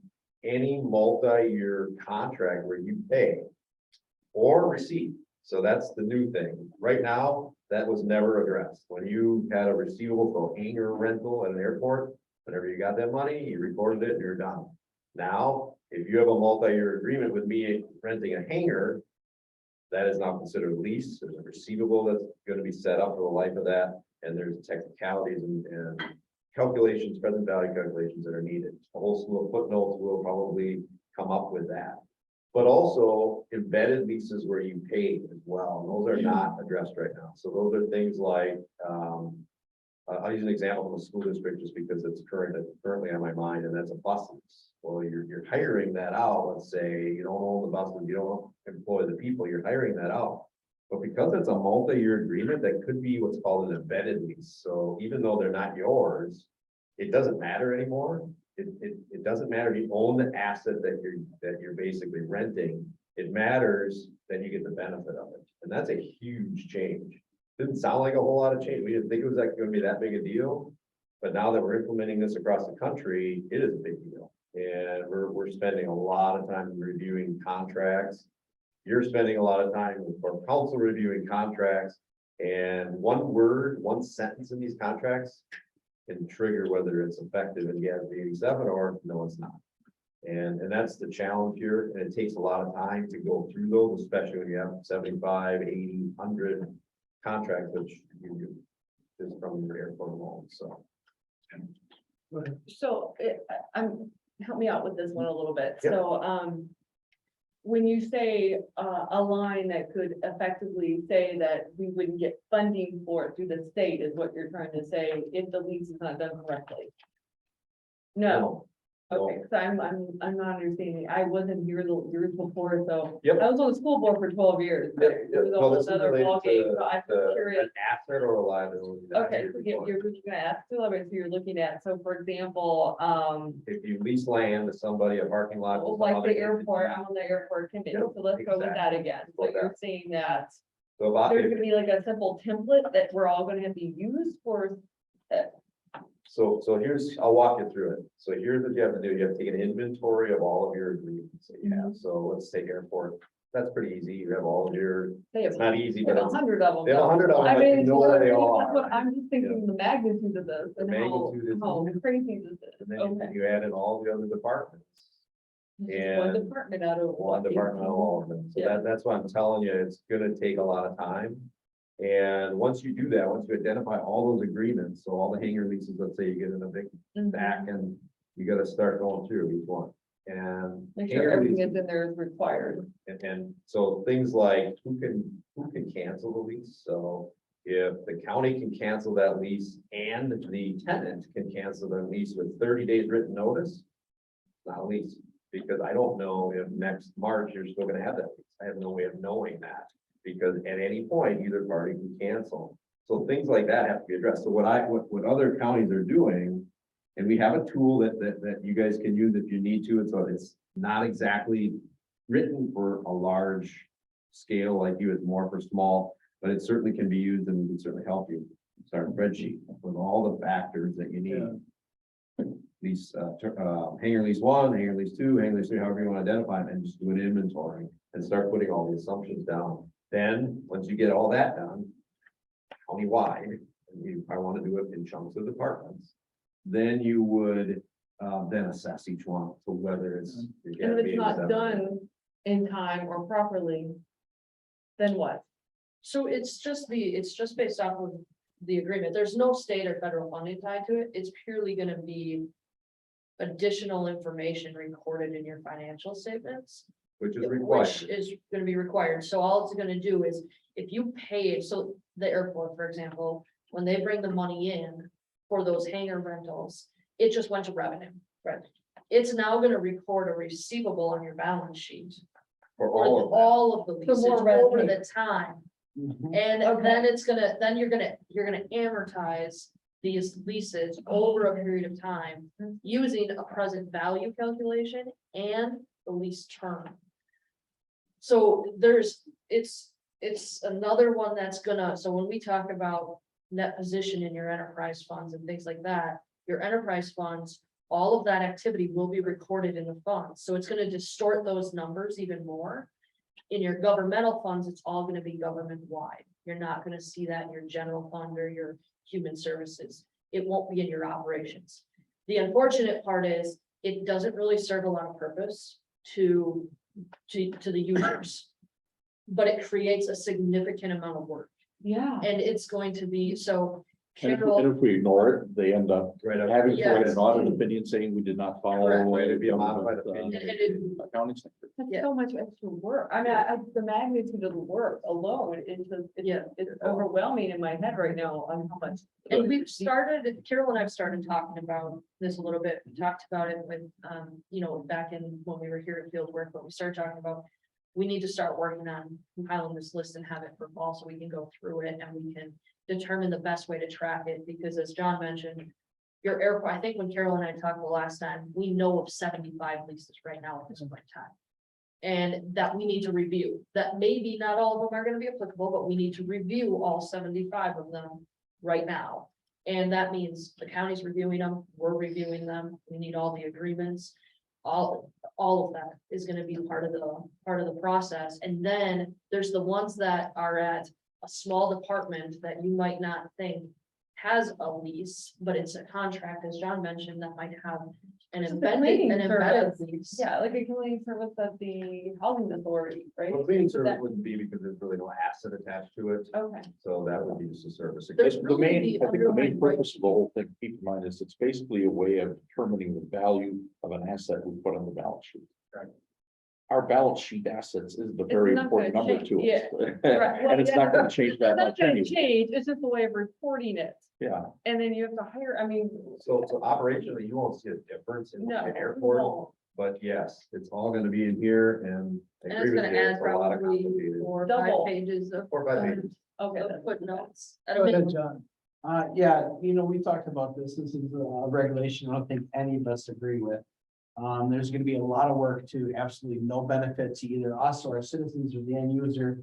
And the conversations we were having is that the qualified opinion, if we are okay with just saying we are not going to do this, the penalty, what's the penalty? And then I asked them to kind of look into that. And that's something that I'm gonna definitely bring to PNF, because I do not wanna order operations of our people to truth or our auditors to do boatloads of extra work for no purpose. And if there is no penalty on the back end of this, other than we have a qualified opinion at the end, or we have a note in there, that is something that I'm gonna have this board So discuss. you're gonna have a footnote on a qualified opinion, whether you Right. like it or not. Correct. And, Whether I like it or not, but it depends on how many hours of extra time we are gonna put in for our staff and circuit stress. if you're paying someone $100,000 to get all this done, I mean, is it worth it if you're only having, being fined 20,000? Don? Does this come from federal or state or in federal? And what does it stand for? What's, Governmental Conduct Standards Board. That's the which is standard that are. ways out of criminal agency. From again, 100, so there's 100 rules since the beginning of time. So you can see the magnitude and the activity that they do, so. Yeah. and the thing is, I think, I mean. When we talk about the significant amount of time of work, it's a lot of it in the first year. Once you go forward, there's a lot of things that are able to roll and you're able to just update based, because a lot of your airport leases are for a period of time. And so you only then change them at that point. So it's a front end work that's, a little bit more labor intensive. What is your, what is your tool that you're using now, a spreadsheet that you're entering most of this into? Can that be absorbed into the process of getting ready for next year? Yeah, there's a couple different options that we're currently working on right now and for 6/30 year end, for June 30th year ends. And we are also starting for the 12/31, so you're kind of right in line with that. But there's three options we're doing, and that is if the county wants assistance, and that is consultation. So you do it, if you need help, you want us to look at something, Tuesday, we'll go ahead and do that. And then there's a tool that we use, which is, it is not a spreadsheet, it is software. The licensing fee is very minimal. We're not talking a lot of dollars here for the licensing fee, but then the consulting side, that would be us kind of working through everything, helping you through that, so there's a component in that. And then there's a third option, which a few clients have taken already in the school district world. And that is a full service where you guys just hand it to us and give us all the agreements, we take care of it, and we put it in a software system that you would own. And you would take at any point, it's total portable, you would then maintain it. The upfront cost of this, it isn't as much as you think, so it isn't, numbers like you were talking about, it's all depends on what you have, and then all depends on year two, what you have different.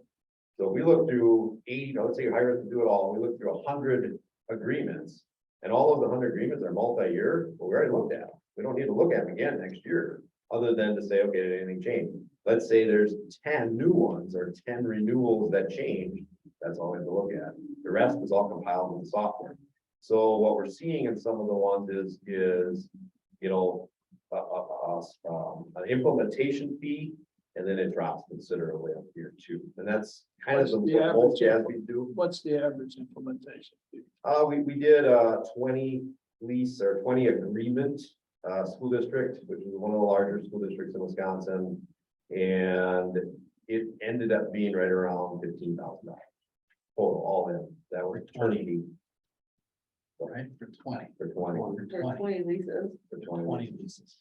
Now, we were able to whittle that down through looking at, and I'll be honest with you, there were 5 of those that were a nightmare. And it took us maybe 3 hours a piece, and working with the school district's attorney to try to figure out what the heck was going on with those. Other than those, it's pretty straightforward. We got through, and I think they only had 5 leases that qualified for the SB 87. So we spent all that money for 5. Now, next year, it'll be minimal cost. So. Well, my guess is your hangar fees or your hangar leases are relatively same and relatively small compared. Bigger now. But if you take a look at them, each one, and I don't think that it's going to be a $15,000 deal. How many leases changes do you have today? And keep in mind in the review, there's a lot of those, what you review versus what actually is implemented. Correct. Can vary significantly because there's those clauses that can cross them out where they're not applicable. And then that's, if you can, if the county can look through those and review for those key things, you're already crossing those out, and that's not even part of the You review. didn't get billed anything. So there's some different things that you can look at, that you want to look at. Are all our leases up to date?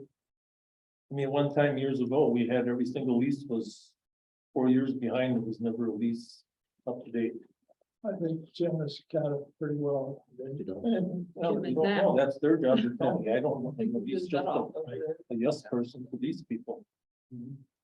I can't speak to that right now, knowing what we test, we look at your leases at the airport.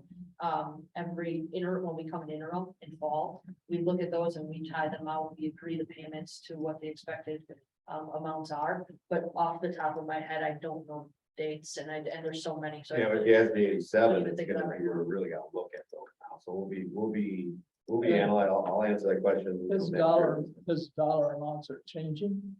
No, he's kind of see some fluctuation there too. My biggest hesitancy in this whole thing is the why. We can't seem to find a why, but there's always a why. So what are we setting ourselves up for here? Are we gonna start looking as our leases being assets to us, the tenants that we have. You know, the tenants that we have in the airports, or the tenants that we have in the contracts we have. And that's my hesitancy. Yeah. So often have I looked at, things like the small amount of square money having to pay for square footage, if there's $16 cents a square foot for use of land. And some of that doesn't seem to make, I know, some of it doesn't seem to make sense, and that is an enterprise, and we should be valuing everything out there that comes in, and we should find a way to get each and every one of those hangars valued properly. I think this would be an ideal way to find that he is actually making a good deal of money out there. And, yeah, Steve, go ahead. I just want to say, like, I have rental properties and I sign a lease for the first year. After a year, it converts to a month to month. So basically, I don't have to update the lease every year. I don't have to have them come back. And the same with the airport hangars, depending on how the lease is written up. They can basically write a 1-year lease where it basically after the 1 year, it basically goes to a month to month. It's only got to be done one time with the tenant. And as far as the land leases, the Hilton's on a 100-year land lease. I'm sure we don't have to basically approve that lease very often. They built a huge apartment or hotel on that land. And, you know, Basler's got land. The land leases, I would think, are good for the duration of 100 years, 25 years, whatever we lease them at. So I don't really think like all our hangar leases should be standard. You know, we shouldn't be writing different leases other than the dollar amount for any of them hangars. You know, I mean, so once they get evaluated, which wouldn't take that long to do, I would think they would convert to a month to month. And then if we raise it like we raised it 17%, they would just basically, you give them like myself, I give a 60-day notice that I'm raising my rent. And the renter has one of two choices, pay the increase or vacate the property in 60 days. And I would think that would be the standard lease agreement that we would have with our tenants, you know, and whatever we would draw off, that's how that would go. I don't think that we need to basically reinvent the wheel. You know, lease has been around forever. And I would think we've always had somebody look over our leases. We just, you know, it's not mom and pop drafting these up. So I would think we would have a pretty good base to starting out. So I don't really think the cost would be that great to do. Because the land leases, them are basically solid leases. I mean, the Hilton isn't going nowhere for 100 years, and I'm sure they're going to want to renew that lease. They don't want to give us that building. Okay, You know? we're not negotiating whether or not we're gonna buy a software or a package or whatever. This is something that goes on behind, you know.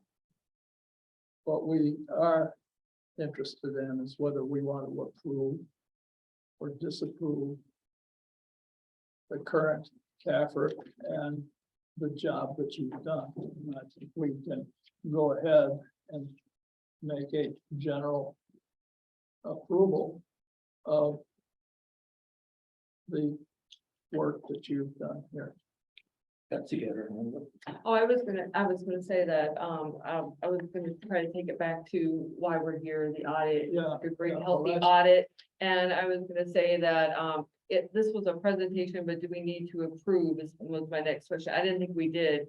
It was just a presentation, correct? It's not an approval? Okay, All right, so we've heard the report, the presentation. It's a fine presentation. It was a good job done. And if there's ever any questions, leases aside, not leases, on anything in here. Carol has our contact information. Feel free to reach out. We'll be happy to talk through any of your questions at any point. I'm reading. Yeah. Use it as a resource, is kind of how I would end that. You know, a lot of different things, a lot of great discussion, great things. Use it as a resource will certainly help you through the process, especially if you're going to decide on one thing or the other based on anything. So, oh, good. Appreciate it. Thank you. Thank you. Thank you. Line item 10. Line item 10 is a presentation of the draft financing plan by, Bears.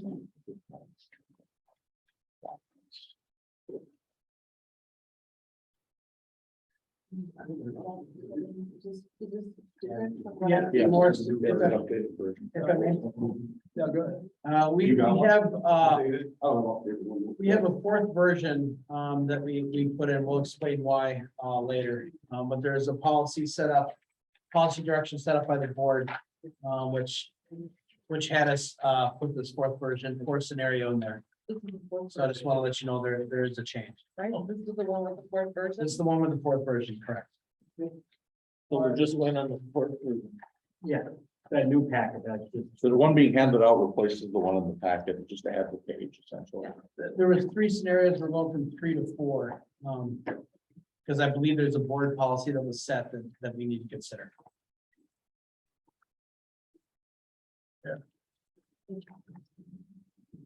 Comes with this, architecture over here. Bring this one.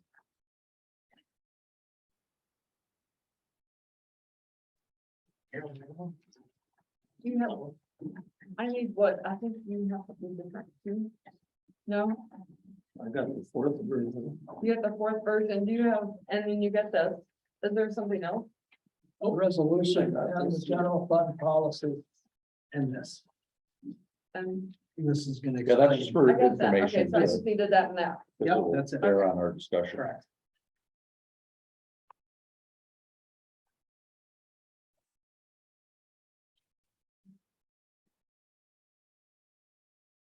There's a couple minutes to go over this, please.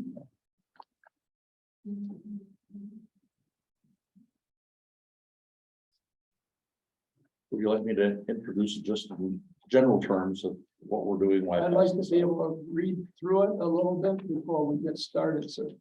Okay, I think everybody is dashed with having read through the first version. Now we want to take a look at the second one.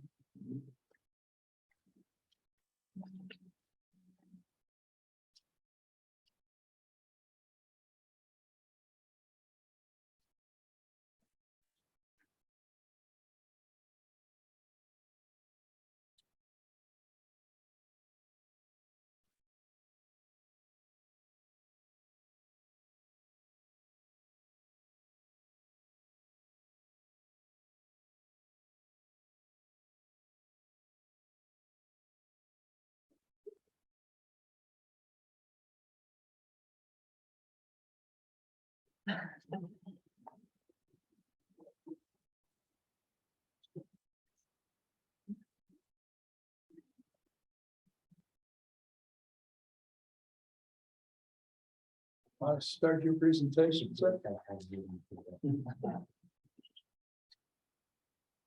You said whatever. You wanna kick things off, Mike? Yes, I just to put in context, the documents we're just passing out today is that, first of all, Justin Fisher from Baird, just by way of introduction, has been our investment advisor for, I don't know how many years you personally, but we've been using Baird a long time, I believe, to help us with borrowing needs.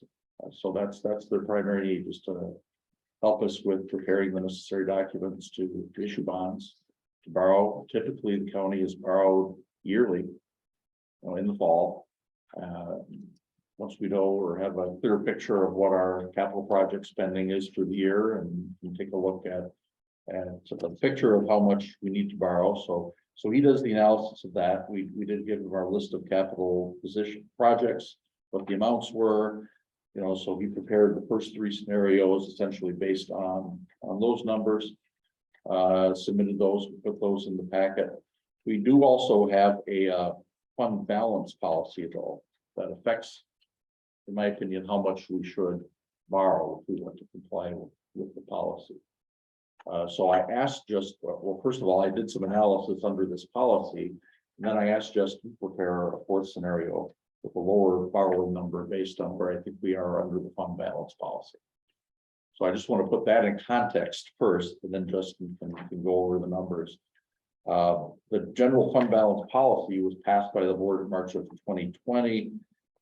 basically what it says is that we're supposed to maintain an undesignated general fund balance between 16 and 20% of budgeted for the current year, or for the next year, really is the way it reads. Budgeted expenditures in the governmental funds, excluding debt service and capital spending, of course. So it's basically a way of determining how much of a cushion do we need to be financially secure, make sure we have, enough money on hand to cover unexpected expenses, calamities, unforeseen developments. We want to be a very stable financial organization, obviously, and we get better borrowing rates if we can show we're financially stable. I did. The general fund balance policy says we're supposed to measure the unrestricted fund balance as of the end of last year, essentially December 31st, 2021. After we get the audit report. So that was just a few weeks ago. Well, 3 weeks ago, actually. So we start out with an unrestricted general fund balance as of that year of $40,910,868. So I did the last handout was just my analysis using that number where we are, which I just finished and gave to Justin recently. So if I look at the budgeted expenditures for the next year after 2021, which is 2022, adding up all those numbers, I subtracted out internal service expense because those are double counted. In other words, if we have health insurance, that's an expense that ends up as an expenditure, but it's paid out of the self-insurance fund, but it's also paid by departments into the self-insurance fund. So we don't want to count that expense twice. So I subtracted out all of those, including the county road maintenance. As I mentioned before, we pay money essentially to the highway department to fix county roads. Then they pay money to fix the roads, including all the work for towns and the state, which is the biggest part of it, really. So I only wanted to count all that money once, so I excluded all the internal transfers, all the self-insurance funds. Solid waste is not a part of this calculation at all. It's kind of an open issue whether I should have included, frankly, the other enterprise funds for Parkview Airport and Highway. Maybe I, strictly speaking, under our policy, should have excluded all those, but I don't think that's the best way to go. We'd end up with a lower number and a lower target. And then I don't think we necessarily have enough fund balance in those funds to be a proper cushion. So at least for now, I did it including those three funds because we're responsible for maintaining those operations anyway. Solid waste really is kind of separate entity with completely separate revenue stream, dependent on tax levy, and with their own fund that really does perform the service of providing them that protection financially. So that's the basis I used, came up with a target range of 24.1 million to 30.2 million, roughly.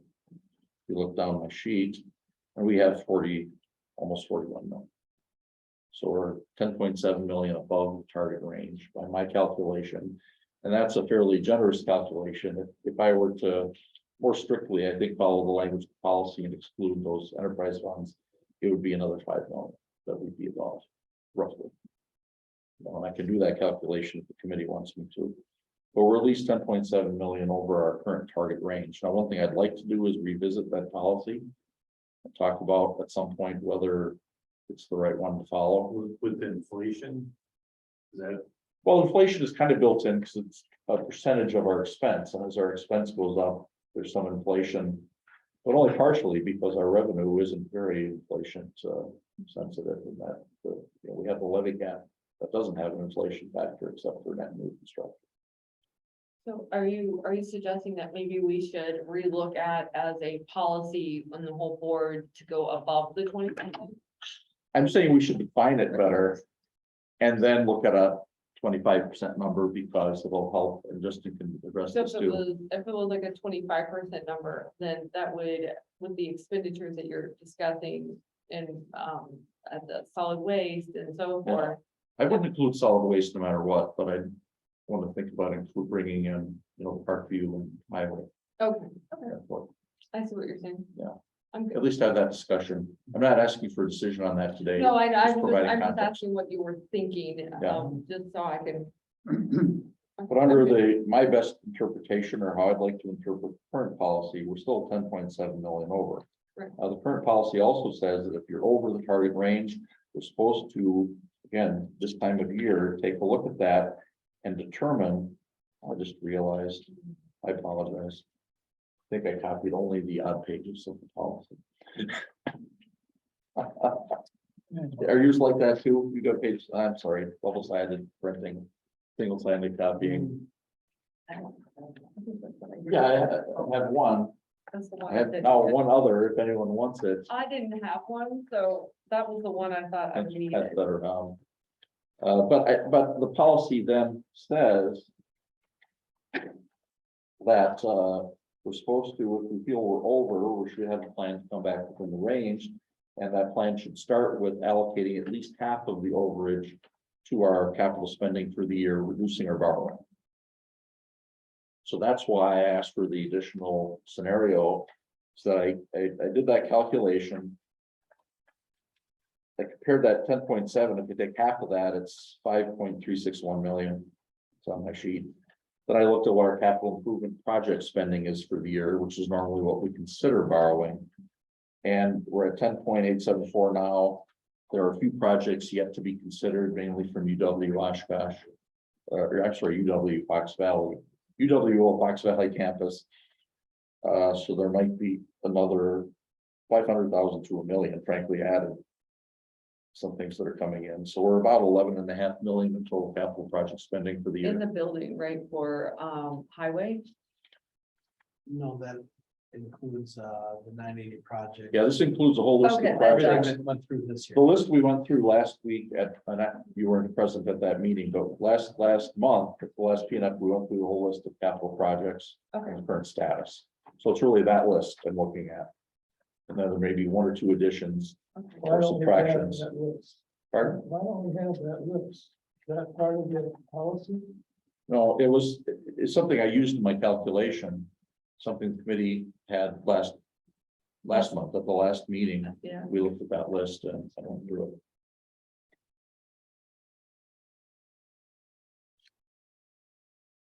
it. So if I look at the amount we need to apply under the policy, taking half of the 10.7 million, we should apply at least half of that to reduce borrowing. I get a number that we shouldn't borrow more than 6 million. Now that's a minimum. We could, if the committee wants to, elect to apply more of the fund balance to that borrowing and borrow a little less yet. Or whatever amount less you choose to do. We could choose to borrow nothing, but we borrow nothing, we're also trying to look long-term. And the amount we decide to borrow affects our mill rate. And affects it directly because the mill rate for borrowing is a separate levy, not subject to the levy cap, which just goes up by the net new construction every year. So it's really extra levy. It does go on people's tax bills. And so if they see a big dip where we don't borrow at all 1 year, and then it goes back up, they say, why is it going up? And you'll get complaints. You trust me, I was on the school board and that happened. You do not want to do that. Yeah. So last year, and I spent a lot of time looking for how Vicky did this calculation, and I couldn't find it, the calculation like I have on my sheet. But last year, the general fund unrestricted balance was 43 million. So they really didn't want to borrow anything to do capital projects. We had to apply a lot of money to it. But what the county did, is we borrowed $4 million, as you may have heard Amber mention. There was some issue about how that shows up on the balance sheets because it was determined to be short-term borrowing, because we borrowed money last November, just $4 million levied based on that levy service. And we've already paid it back in 2022, the whole $4 million. because we have the money. You know, so we use that to reduce the fund balance. That's how it got from 43 to 41. That plus all the financial results from 2021, which were pretty favorable, ate up the rest of that. So we didn't go down by the full amount of capital spending. We only went down by less than about 2 million. I guess I'd just like to comment that, you know, I would like us to borrow the least amount possible. Interest rates are going up. You know, everybody knows they're raising interest rates to cut inflation. So by us basically borrowing the $10 million, that means next year we're gonna have to borrow 100%. And we can offset the cost by borrowing the minimum this year, and next year we'll be able to do the same. So I wouldn't support going over that. Well, if I may, I 51,000. sorry, need to talk over, but I was going to suggest that I probably given too long an introduction. What's really Justin's presentation. We should probably let him go ahead and go through. Well, you can go home. No, it's great to see everyone and go through this again. You know, it's that time of the year where we're looking at that long-term planning, you know, and as Mike alluded to, you know, we had an opportunity last year to not borrow. But from a long-term perspective, you know, we tried to get that borrowing as low as possible and still have a nice tax drop where we felt comfortable that we could stay at or drop again in the future. And that's what you'll see in this presentation, that even at this minimum amount, I still I feel good about where we are going in the future, even if the capital borrowings start to creep up, you know, later down the road. So let's just jump right into this. If you look at page 2, to your point, interest rates have gone up. You've seen it everywhere. Inflation, just interest rates, mortgage rates, everything rate wise has gone up. You can see that basically at the end of last year, they really started to jump up. So here we are today. You know, this is kind of the new norm for the time being with a little bit higher interest rate. But, you know, there's still a lot of volatility in the marketplace. You see it every day in the stock market. You know, one day it's going up and you think, you know, are we at the end? Is it finally done? And then all of a sudden we get 2 weeks of straight drops. And then the 10-year treasury, you know, a couple of weeks ago was at 170 or 275. Now it's back up to 325. So, I mean, it's just very volatile depending on what the Fed says on a daily basis. And that's really shifting markets because no one knows exactly what to think at this particular time. So yes, we are at a little bit higher interest rate environment than we have been in the past.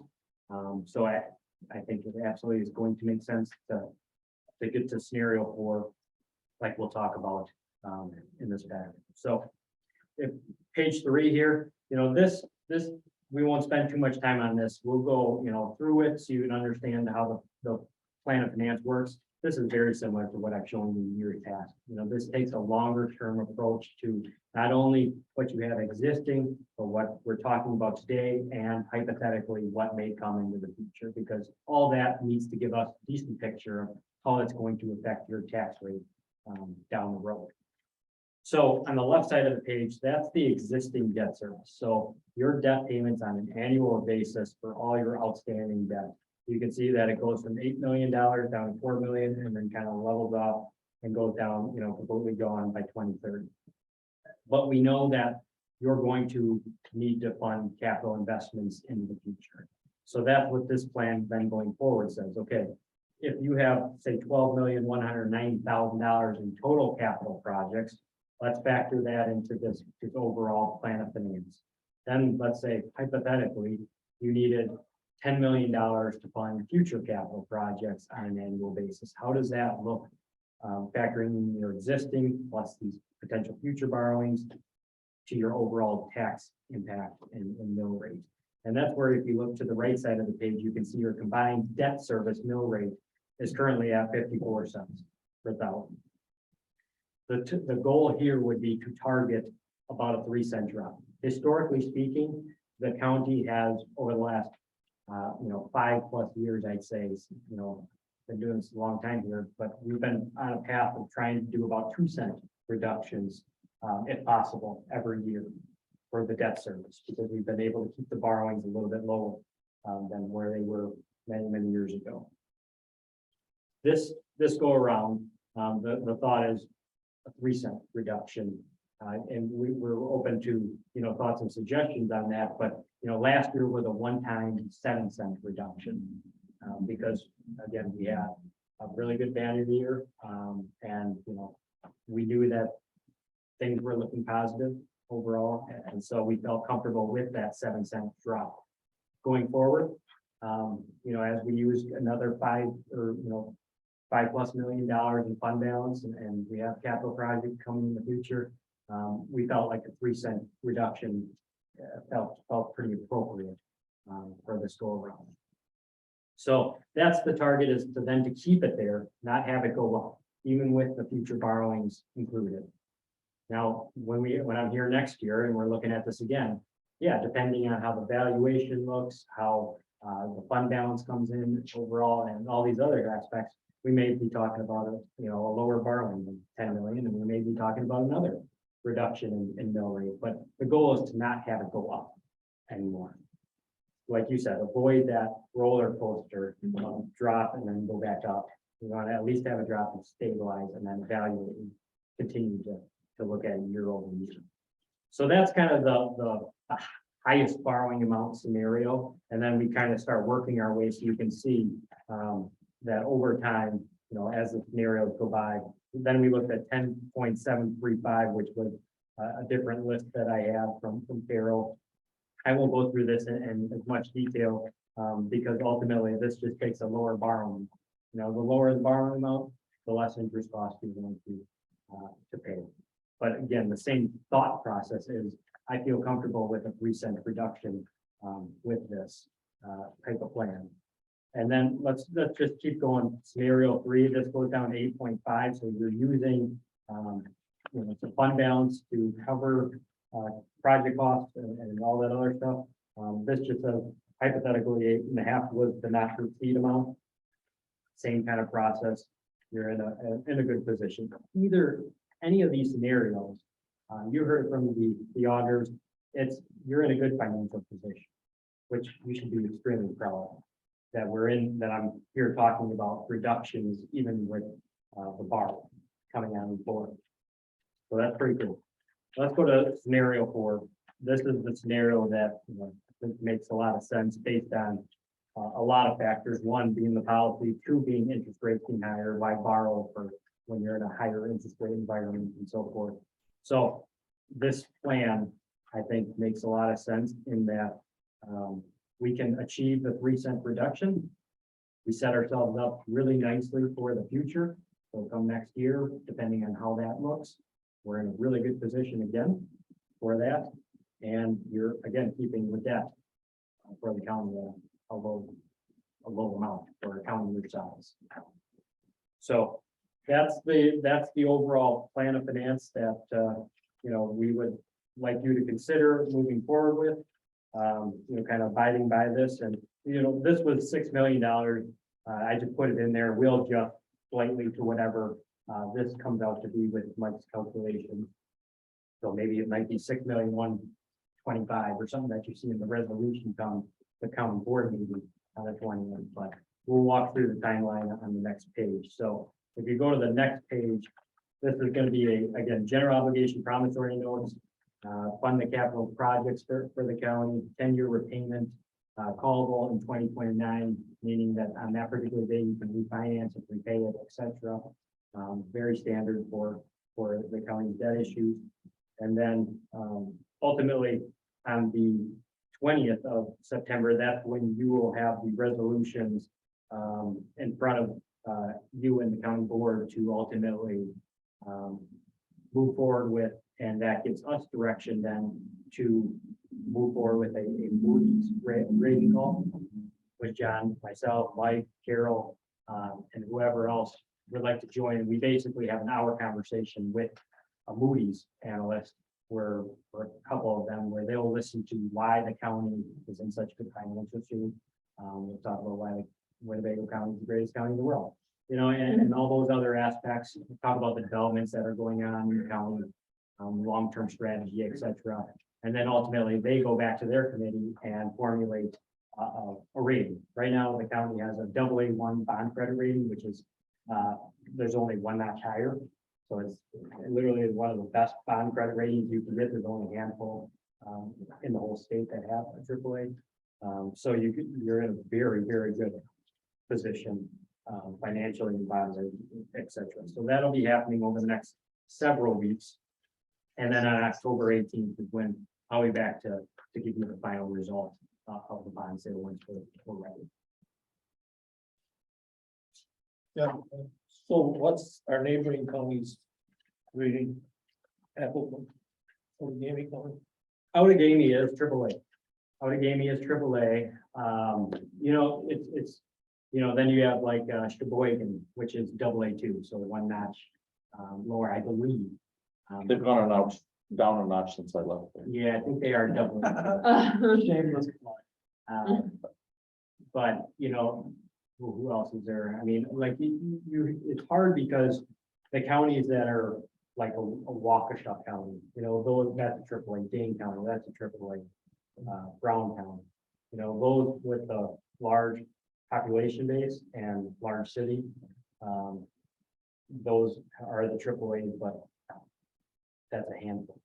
You know, it's hard to get to that, and it comes down to the wealth levels in the county mostly. I'm down to, what was that? The wealth levels in those counties, like Ozaki County, you have some pretty wealthy. Years ago, they said because we had too much poverty in Winnebago County. I don't know if that's. I think that's what he was saying, but in the positive sense of not well. Mr. Chairman, if I may. Good. We're in a unique situation here. I mean, we have 4 prisons, and we have a college. We have a lot of people that are citizens of Winnebago with 0 income that kind of counts against us. So when you have Oshkosh Correctional, and you have our jail, and Winnebago Mental Health, and UWO, it makes it really hard for the rest of us to overcome that median income level. And with all those institutions here in the same county, it's gonna be really hard for us to get to that AAA. And I believe we're at about the highest we can get without closing all those institutions down. I don't think that's what we want to do. Yeah, or unless you want to get your fund balance to a really, really high level, which I wouldn't suggest, so. What is it, Steve? You know, we're like one of 4 counties that doesn't have the 0.5% sales tax. Do you feel that if you were in our shoes, I mean, I've had constituents ask me to put sales tax in for property tax relief, saying that, you know, we have EAA, we have a lot of events that would basically help fund property taxes. Do you think it would be wise for a county like us in the financial position we're in to add a 0.5% sales tax, or do you believe that it wouldn't really be necessary? Well, I mean, that's a tough question. One, I think you are either way in a really good financial position. You heard from the auditors, I see it in my, you know, my long-term planning for you and so forth. It's totally up to you if you want. Is it gonna change your bond rating? Let's get back to deciding what scenario we want to end up with, what we're going to plan to borrow. And either. Do we make a recommendation, or is this completely just go, because it's just a presentation, does it go to the board? It's a presentation, but we need to find Like a center recommendation? on the scenario that we want to end up with. Correct, because ultimately over the next couple of weeks, we're gonna work with the county bond council who puts together the resolutions, and that needs to reflect the correct amount. Right. I mean, I think it'd be wisest for us to stick to the $6 million, because interest rates are going up next year. We're gonna be looking at paying down on the fund balance again. But right now, we're gonna get money cheaper than we're gonna get it next year. So we might as well borrow as much as we can this year, and then next year, basically, we'll be in the position, but we'll be borrowing at a higher rate. It might cost us another 1.5% next year, where if we basically use all our money this year, we're gonna get, say, 3.5%. Next year, it's gonna cost us 5%. But you just said that you wanted to borrow more? No, I want. No, okay, that's, Minimum. okay, you I want said to that, use scenario that's what I'm thinking $6 million. too. Yeah, That's the I'm in agreement, I like the scenario 4. Yeah. Yes. So, I wanna know these two guys' opinion of which is the best scenario. all right, Mike, give us the best. I don't, the best scenario we have, I think, is the 6 million. Right. That's what in fact, I basically asked Justin to put together that scenario because I thought that was the right level. I agree. That's why I suggested we had this meeting this morning and even though I knew I was gonna, and I'll probably get it later from Morris about bringing some information late. I thought it was worth the effort to do. I think that's really the way to go. That was on the agenda. Right. Well, the first three scenarios were, we kind of talked yesterday, and it's like these. I don't think they followed the policy set in 2020, and I think it's really is the best way for us to smooth this, because I don't want to drop taxes just to raise them up against the next year. I think this is the best way to keep that cost of living, getting easier for us to afford in the bank account. Item 10, presentation of the draft financing plan was not plural. So let's center on the scenario number 4 and vote accordingly. Either we're for it or against it. Okay, so let's do this by a recognized of what? There are agendas, I don't have a, I don't know, I don't lost it. Yes, There's no action item. there was no action, No, but I think the discussion gives us enough. Can I tap you as a former appropriation counsel? That's, Well, I had a misunderstanding about the procedure, frankly. I thought it was going to be another month before it actually went to board. But I think we're going to move this forward.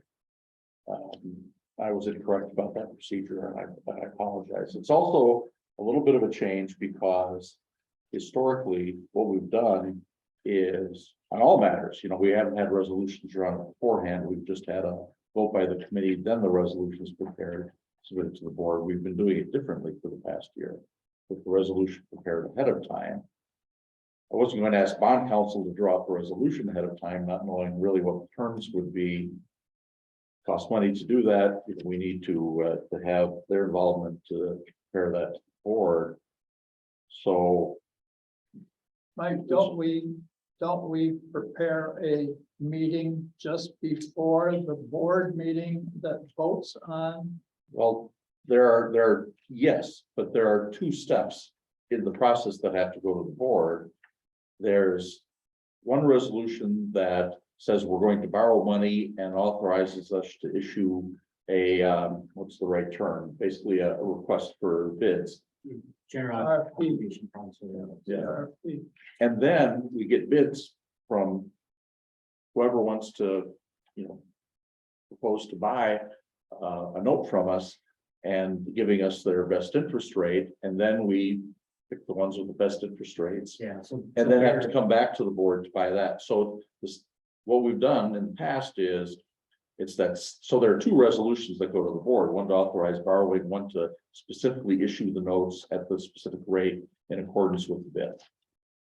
Right. So what we've done in the past is those bids come in short time before we have to accept them. So there's no time for a separate meeting. So we have the personnel and finance meeting right before the board. To approve that resolution, submit, but we're still on the first step. However, because of the wrinkle new procedure we've been following, it might make sense, and I was going to suggest that we consider doing that both times. In other words, you don't have a resolution in front of you with all the details. You've had a presentation, preliminary information. If you give us kind of informal guidance how to proceed now, we could then have a P&F meeting right before September 20th county board meeting. Right. Okay. To actually approve the resolution, which will have been prepared by bond counsel, submit that to board, then do the same thing in October to accept the bids and issue the note. But didn't we accept the bids at the pre-board meeting? yes. Last time? But you have to have committee action to submit that to the board, and then the board votes to really. And the committee action is right before the board meeting. Right. direct. Okay. All right. Yeah, and this financing is gonna be a little different than last year. It's gonna be more like in 2020, 2019 and prior, just because last year it was that short-term note. So it was a 6-month note where we just basically bid it out to local and national banks.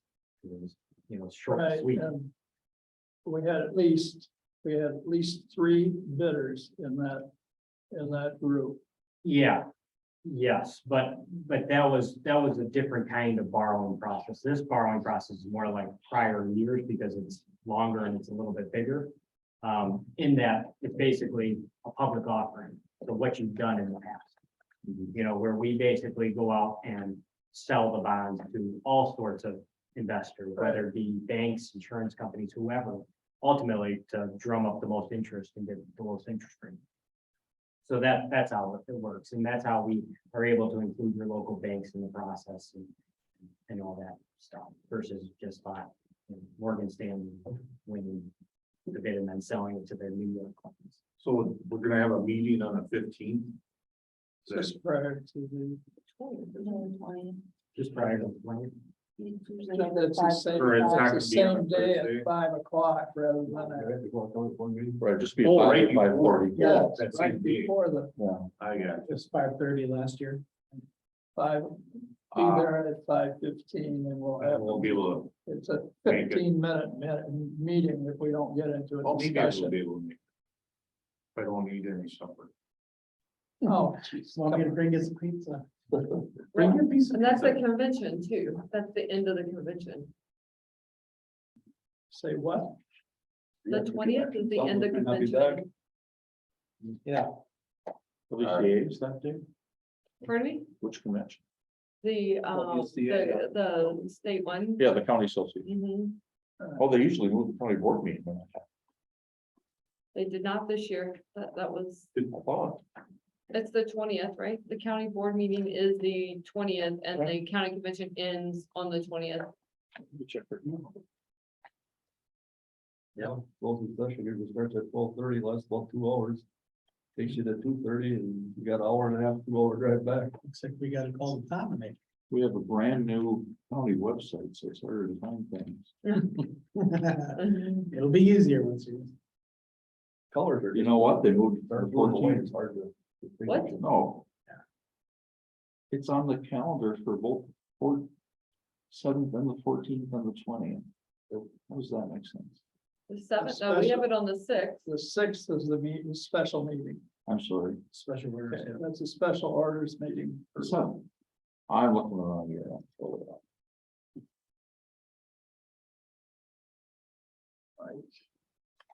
So just to be clear, right now, we are Yes, just just saying schedule an informal, saying, yes, the majority of us, Yeah, so it gives I me can direct, say me, I'll just say me, as Betsy is one of the committee members. And my direction would have been, not to exceed 6 months. yes, It's clear. scenario 4. I don't know if anyone else, I'm not speaking No, for thanks. anybody else. We, think. Betsy, I'll take it from here, okay? We were going to go around and have a quick vote as an agreement on approving the choice, okay, to go ahead with. But we can't vote because it's not on the agenda. Right? Straw poll. Well, it's a straw poll then. Okay. Straw poll. And that's it. Okay. So. Let's go to the straw vote. Steve, I agree. you agree? I'm good with 4, You're good with what? Scenario, option 4. Option 4 for the 6 million. option 4. Option 4. Option 4. Okay, so that's what we're looking at. Perfect. And we'll see you on the 20th. The resolution, once it's drafted, will also have the specific projects that we'll be borrowing for from our capital projects list. And this has come up before, with the language in our capital projects resolution says, can be either taken from the general fund or borrowed. But we'll have to put a specific list. So I would like for you to prepare the balance of the pages that you did not run for each of us and give them to us on Tuesday when we come to that board meeting. Okay? Yep. I would like to be able to read the whole thing. That's not good. We didn't get that. All right, thank you very much.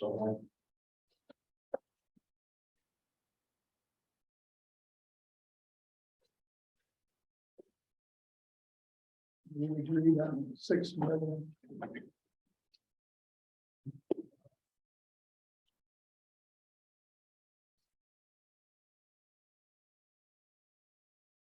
All right, we've got item 11, which is accommodation for Elizabeth Dihart.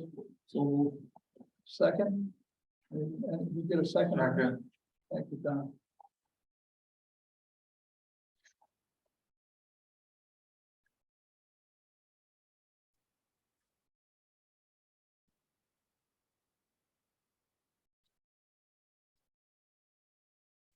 Okay, item 12. Disallow the claim for Mark. We got a Morgan. vote on this? I'm sorry. I'm just scared my head with something else. Well, let's have a vote on the resolution for accommodation for Elizabeth Dihart.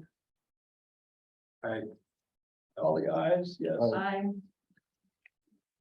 Everybody? Yep, 4-5.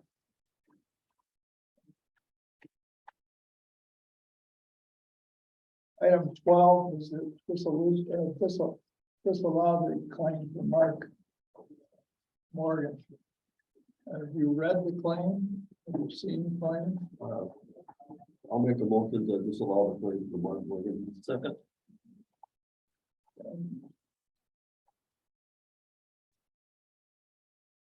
Any discussion though? Any discussion on it at all?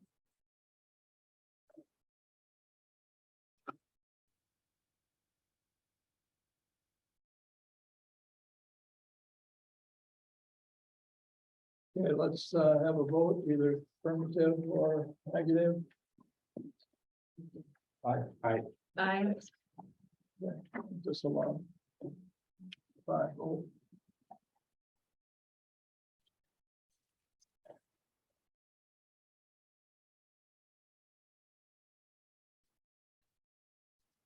Set the meeting date. Well, we kind of did, didn't we? I told them, well, September, arranged for 5:30. But the regular meeting will be October 6th.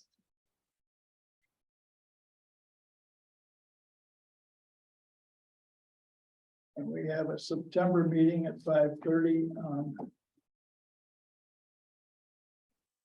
the 20th.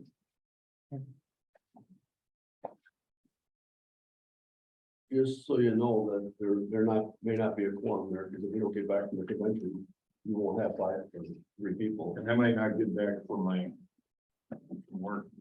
So, At 5:30. You know, I'll try to get back from the convention, but usually it gets out about 2:30 though, closing session. I gotta drive from Wisconsin Dells back to Wisconsin, back here, so I'm not sure I'm gonna get back. Could we do it on the 6th? The resolution won't be ready that quick, because it has to go through Coral. It's not me, it's Corals and Brady and all. we can leave the convention a little early. Or we could schedule a quick meeting of the Thursday before that. That would work 15. Yeah, we could leave the convention early. I just, you know, the county pays for the convention. I just hate to. When they pay for my convention, they'll leave early. I'm free. Yeah. But yeah, I can leave early if that's what the. I mean, 20 minutes, 30 minutes early wouldn't be a huge deal, so. Okay, I'll leave early. Where's the Dells? Okay, so we agreed that the 20th, we're gonna be here at 5:30. I'll be here, but Be at Usually at the board. the boardroom. Yep. Don't come here. no, I won't will be not here. come I'll here. be- I will be at the board. I will be at the courthouse. I'll do my best to get there, but I'm not sure That's I'm not September- there. September 20th. Well, we can, if we're missing one person, we'll have the chairman, so then. Oh, yeah, sure, excellent. What will we be at? I'm in the vice chair if the chair is busy. He can leave 20 minutes early, so. We got this.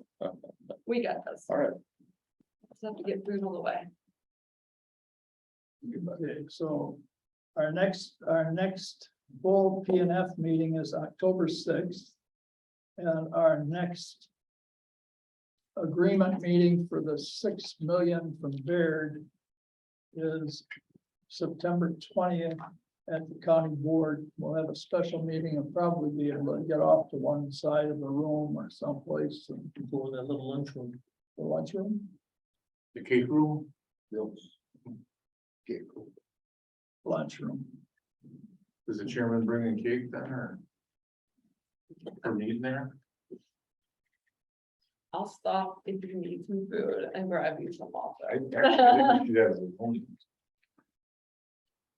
There's probably something.